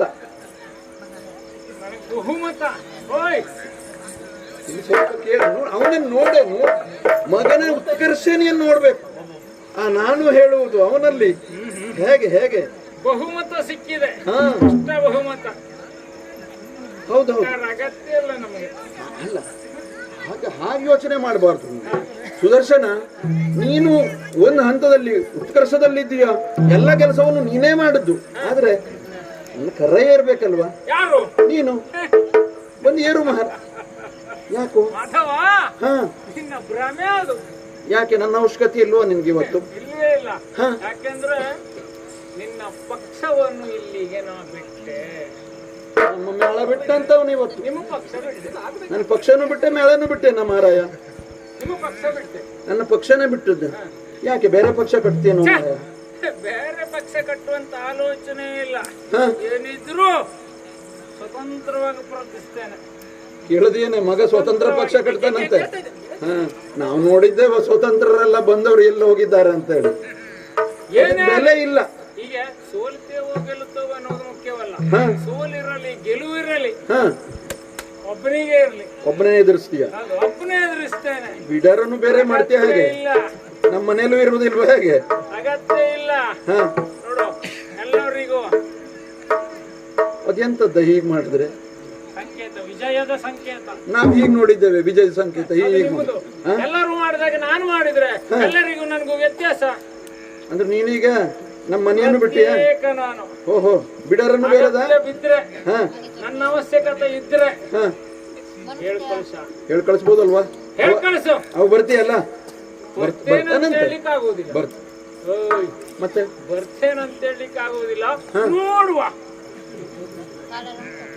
ಪುರುಸತ್ತಿದ್ರೆ ಓ ಅಂತ ಸಂದರ್ಭ ಬಂದ್ರೆ ಆಗ್ಬಹುದು. ಹೋಗುವ ಮನಸ್ಥಿತಿ ಎದುರಾದ್ರೆ ನೋಡುವ.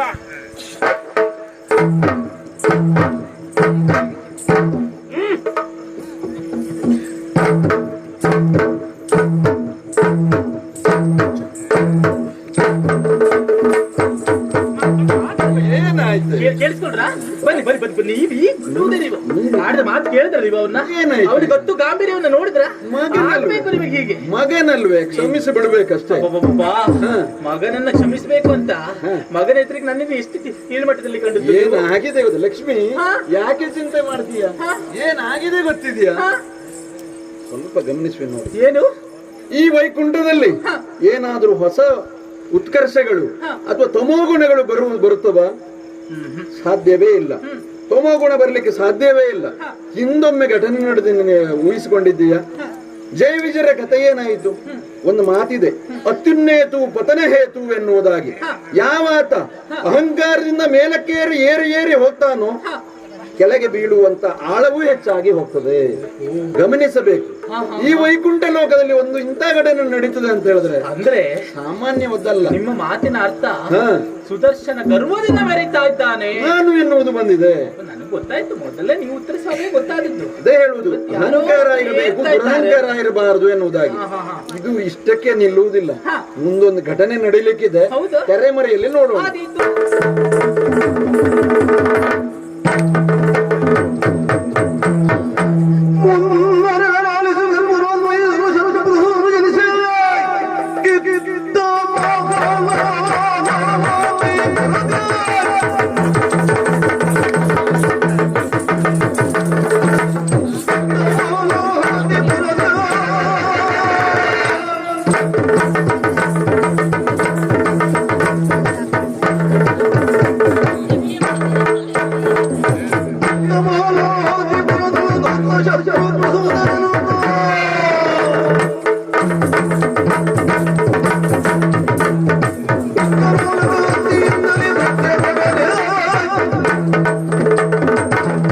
ಹರಿಗಳಿಗೆ ಸಂಕಟ ಪ್ರಿಯನಾಗಿ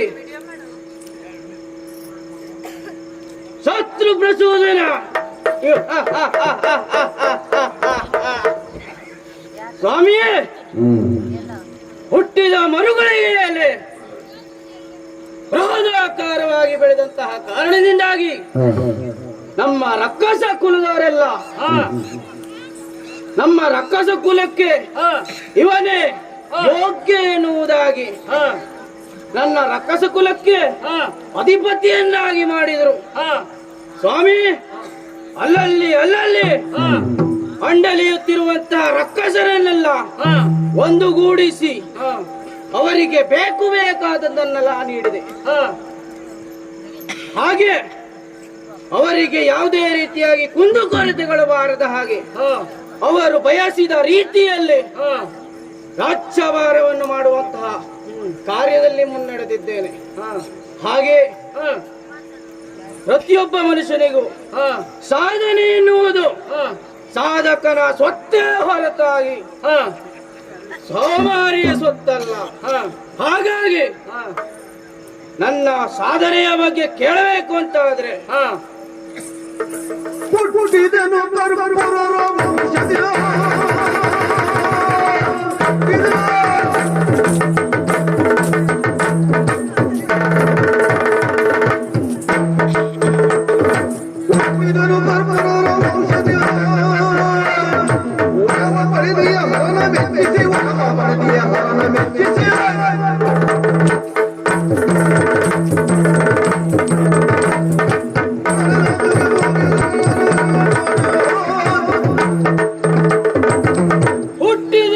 ಕರ್ಪೂರ ಔಷಧಿ ಮಂತ್ರಿ ವೃದ್ಧಾಸುರ ಹುಟ್ಟಿದೆ. ಹಾಗೆ ಪ್ರತಿಯೊಬ್ಬ ವ್ಯಕ್ತಿಯು ಸಾಧನೆಯನ್ನು ಕೈಬೇಕು ಅಂತ ಆದ್ರೆ ಕೇವಲ ದೈಹಿಕ ಶಕ್ತಿಯೊಂದೇ ಇದ್ರೆ ಸಾಕಾಗ್ಲಿಕ್ಕಿಲ್ಲ, ಆಗುವುದಿಲ್ಲ. ದೈವ ಬಲವು ಕೂಡ ಬೇಕಾಗ್ತದೆ ಅಂತೆ. ಹಾಗಾಗಿ ನನ್ನ ಆರಾಧ್ಯ ದೈವನಾದಂತಹ ಪರಶಿವನನ್ನ ಪ್ರತ್ಯಕ್ಷೀಕರಿಸಿಕೊಂಡು ತಪ್ಪದ ಮೂಲಕ ಅವನನ್ನ ಪ್ರತ್ಯಕ್ಷೀಕರಿಸಿಕೊಂಡಿದ್ದೇನೆ. ಹೌದು, ನನಗೆ ಬೇಕಾದ ವರವನ್ನ ನಾನು ಪಡೆದಿದ್ದೇನೆ. ಹೌದು, ಅದೇನು ಗೊತ್ತಾ? ಯಾವ ಸಂದರ್ಭದಲ್ಲಿ ನಿರ್ಜೀವವಾದಂತಹ ಅಸ್ತ್ರವು ಮೈದೋರಿ ನನ್ನ ಎದುರಿಗೆ ಯುದ್ಧದಲ್ಲಿ ಪಾಲ್ಗೊಳ್ಳುತ್ತದೆಯೋ ಅಂತಹ ಸಂದರ್ಭ ನನಗೆ ಮರಣ, ಈ ಶತ್ರು ಪ್ರಸೂದನಿಗೆ ಮರಣ ಎನ್ನುವುದಾಗಿ ವರವನ್ನ ಪಡೆದಿದ್ದೇನೆ. ಪಾಪ ನನ್ನ ಹರ ನನ್ನ ಭಕ್ತ ವರವನ್ನ ಕೇಳಿದ್ದಾನೆ ಎನ್ನುವುದಾಗಿ ವರವನ್ನ ಕೊಟ್ಟು ಹೋಗಿದ್ದಾನೆ. ಹೌದು, ಯೋಚನೆ ಮಾಡಿ ನೋಡು. ಎಲ್ಲಿಯಾದರೂ ಅಸ್ತ್ರ ಎನ್ನುವುದು ಸಜೀವವಾಗಿ ಮೈದೋರಿ ಬರ್ಲಿಕ್ಕುಂಟನೋ? ಇಲ್ಲ. ಹಾಗಾಗಿ ಇಂತಹ ವರವನ್ನ ಪಡೆದಿದ್ದೇನೆ. ಹೌದು, ಹಾಗಾಗಿ ನಾವು ಈಗ ಮುಂದೆ ದೇವಲೋಕದ ಮೇಲೆ ದಾಳಿ. ಏನೋ ಗೌರವ ಗಳಿಸಿರುವ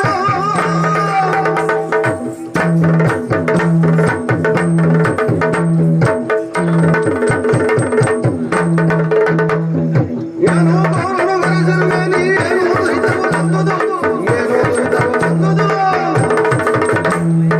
ಏನೋ ತಪ್ಪನೆ ಮೂರಾಮರಿ ಗೌರವ ನೋಡಿದ್ದು.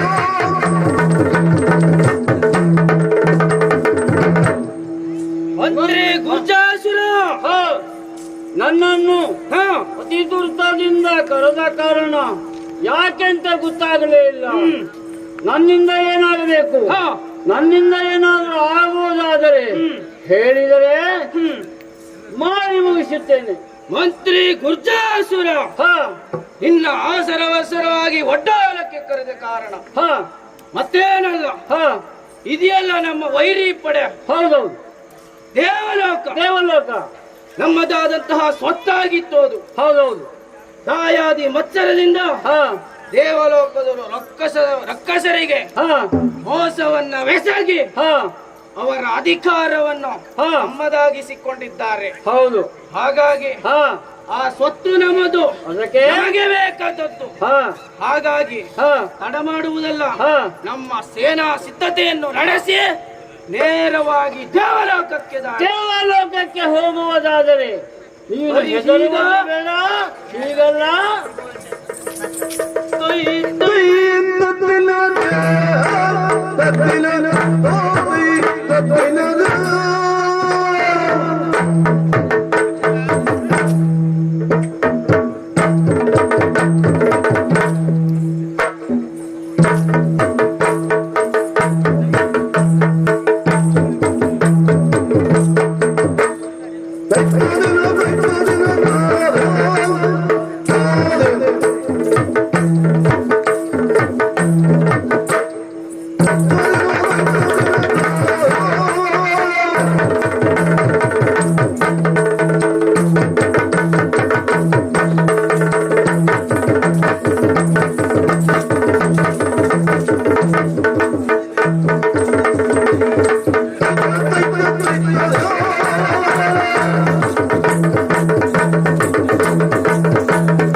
ಹೋಗ್ತಾ ಇರ್ಬೇಕಿದ್ರೆ ಮಧ್ಯದಲ್ಲಿ ಬಂದು ತಡೀತಾ ಅಂದ್ರೆ ಇದು ಯಾವ ಲೋಕ ಅಂತ ಗೊತ್ತುಂಟೇನಾ? ನಿನ್ನ ಹೊಕ್ಕಿಲ್ಲ. ಇದು ಯಾವ ಲೋಕ ಗೊತ್ತುಂಟೇನಾ? ಯಾವ ಲೋಕ? ಇದು ನಮ್ದು ಲೋಕ, ನಮ್ಮ ಜಾಗ. ನಿಮ್ಮ ಲೋಕ? ನಮ್ಮ ಜಾಗ. ಎಲ್ಲಿ ಬರ್ತಿದ್ದಾರೆ? ಇಲ್ಲೇ ಬರ್ತಿದ್ದಾರೆ. ಎಲ್ಲಿ? ಇಲ್ಲೇ ಏನ್ ನುಗ್ಗುದಂದ್ರೆ ನಿಮ್ಗೆ ಹೇಳ್ಕೊಳ್ಳೋದು. ಸರಿ ಮಾತಾಡು. ನೀನ್ ಯಾರು? ನಾನ್ ಯಾರು? ನಾವು ಬರುವ ದಾರಿ ನೀನು ಬಂದು ಅಡ್ಡಗಟ್ಟಿದ್ಯಲ್ಲ, ನೀನ್ ಯಾರು ಹೇಳಿದ್ಯಲ್ಲ, ಹೇಳಿ ಯಾರು? ನಾನ್ ಯಾರು? ನೀ ಯಾರು? ನಾನು ಈ ದೇವಲೋಕ ದ್ವಾರಪಾಲಕ, ದ್ವಾರಕಾಯುವ. ದೇವಲೋಕದ ದ್ವಾರಪಾಲಕ. ದ್ವಾರಪಾಲಕ. ಏನ್ ಮಾಡ್ತೆ? ನನ್ನ ಅಪ್ಪನಿಂದ ಒಳ ಪ್ರವೇಶ ಇಲ್ಲ. ಹೋದ್ರೆ ಬಿಗಿತ ನಾನೇ. ನೀನೇ ಬಿಗಿತೆ? ನಾನೇ ಬಿಗಿತೆ. ಯಾಕ? ಮತ್ತೆ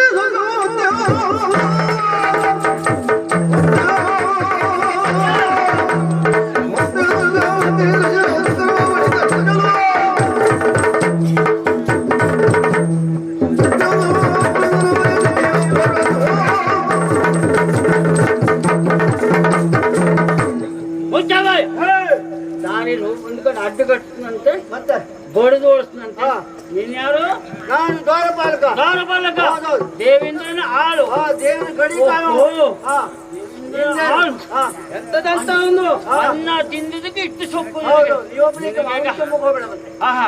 ನೋಡು, ನೀನು ಅನ್ನ ತಿಂದಕ್ಕೆ ಇಷ್ಟು ಮಾಡಿದ್ಯಲ್ಲ, ನಿನಗೆ ಹಂಗೆ ಬಿಡುದಲ್ಲ.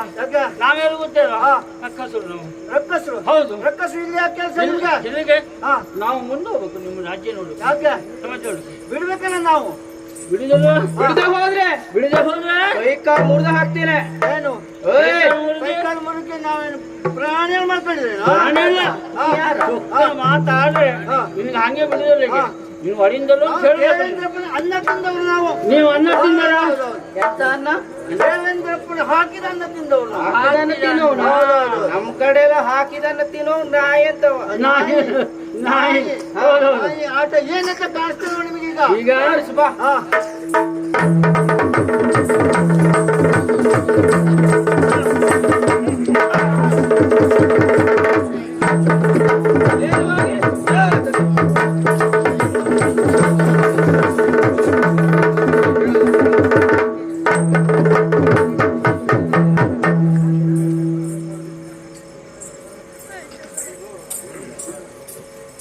ಯಕ್ಷಗಾನದ ಮಧ್ಯೆ ರಸಭಂಗ ಮಾಡಿದ್ದಕ್ಕಾಗಿ ಕ್ಷಮೆ ಇರಲಿ.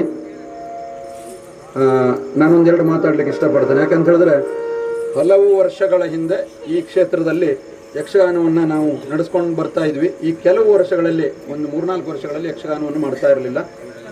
ಈ ಒಂದು ಯಕ್ಷಗಾನ ತುಂಬ ಜನಕ್ಕೆ, ಊರಿನವರಿಗೆ ಕೆಲವರಿಗೆ ಗೊತ್ತಿರಲಿಲ್ಲ ಅಂದ್ಕೊಂತೀನಿ ನಾನು. ಯಕ್ಷಗಾನವನ್ನು ಅರ್ಜೆಂಟಾಗಿ ನಾವು ಫಿಕ್ಸ್ ಮಾಡಿದ್ವಿ. ಯಾಕೆ ಅಂತ ಹೇಳ್ತೀನಿ.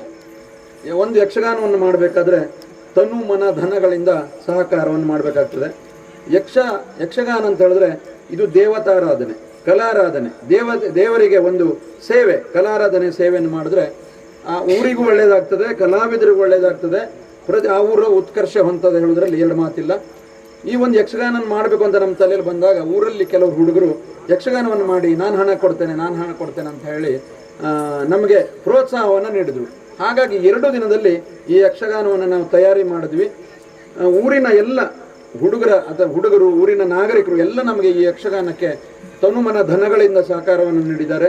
ನನ್ನ ಆಸೆ ಈ ಕ್ಷೇತ್ರದಲ್ಲಿ ಯಕ್ಷಗಾನ ನಿಲ್ಲಬಾರದು, ಮುಂದೂ ಕೂಡ ನಿಮ್ಮೆಲ್ಲ ಸಹಕಾರದಿಂದ ಯಕ್ಷಗಾನ ಮುಂದುವರಿತದೆ ಅನ್ನುವಂಥ ಆಶೆಯನ್ನು ವ್ಯಕ್ತಪಡಿಸ್ತಾ ಈ ಒಂದು ಯಕ್ಷಗಾನಕ್ಕೆ ಕೆಲವೊಬ್ಬರು ಧನ ಸಹಾಯವನ್ನು ಕಮಿಟಿಗೆ ನೀಡಿದ್ದಾರೆ. ಅದನ್ನು ನಾನೀಗ ಹೇಳ್ತಾ ಇದ್ದೇನೆ.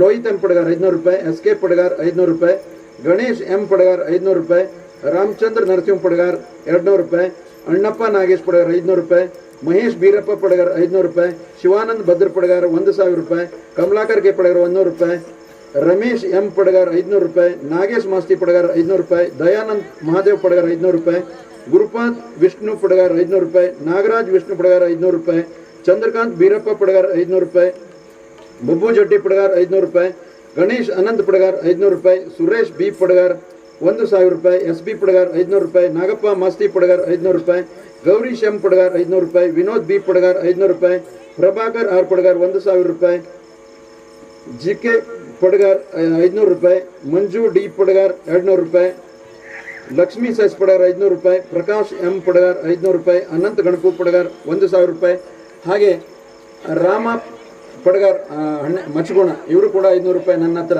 ಕೊಟ್ಟಿದ್ದಾರೆ. ಹಾಗೆ ರಾಜೇಶ್ವರಿ ಪಡಗಾರ್ 1,000 ರೂಪಾಯಿಯನ್ನು ನೀಡಿರುತ್ತಾರೆ. ಈ ಎಲ್ಲ ಕೆಲವರು ಹೆಸರು ತಪ್ಪೋದ್ರೆ ನನ್ನನ್ನು ಕ್ಷಮಿಸಿ. ಯಾಕಂತ ಹೇಳಿದ್ರೆ ನಾವು ತಕ್ಷಣದ ಅರ್ಜೆಂಟಾಗಿ ಯಕ್ಷಗಾನವನ್ನು ನಾವು ಈ ಪ್ರಸಂಗವನ್ನು ನಿಮ್ಮ ಎದುರಿಗೆ ಆಡ್ತಾ ಇದ್ದಾರೆ. ಯಕ್ಷಗಾನವನ್ನು ಹೀಗೆ ಪ್ರೋತ್ಸಾಹಿಸಿ ಬೆಳೆಸಿ ಅಂತ ಕೇಳ್ಕೊಳ್ತಾ ಇನ್ನೂ ಹೆಚ್ಚಿನ ಕಾರ್ಯಕ್ರಮವನ್ನು ನೀಡಲಿಕ್ಕೆ ನಮ್ಮ ಈ ಲಕ್ಷ್ಮೀನರಸಿಂಹ ಕೃಪಾಪೋಷಿತ ಯಕ್ಷಗಾನ ಮಂಡಳಿ ಹೆಗಡೆ ಇವರಿಗೆ ನೀವು ಹೆಚ್ಚಿನ ಆಸಕ್ತಿಯನ್ನು ತುಂಬಬೇಕು, ಜೊತೆಗೆ ನಮ್ಮನ್ನು ಮುಂದೆ ಹೋಗಲಿಕ್ಕೆ ಸಹಕಾರವನ್ನು ನೀಡಬೇಕು ಅಂತ ಹೇಳ್ತಾ ಯಕ್ಷಗಾನದ ಮಧ್ಯದಲ್ಲಿ ನಿಮಗೆ ತೊಂದರೆ ಕೊಟ್ಟದಾಗಿ ಕ್ಷಮೆ ಇರಲಿ. ಯಕ್ಷಗಾನಂ ಗೆಲ್ಗೆ.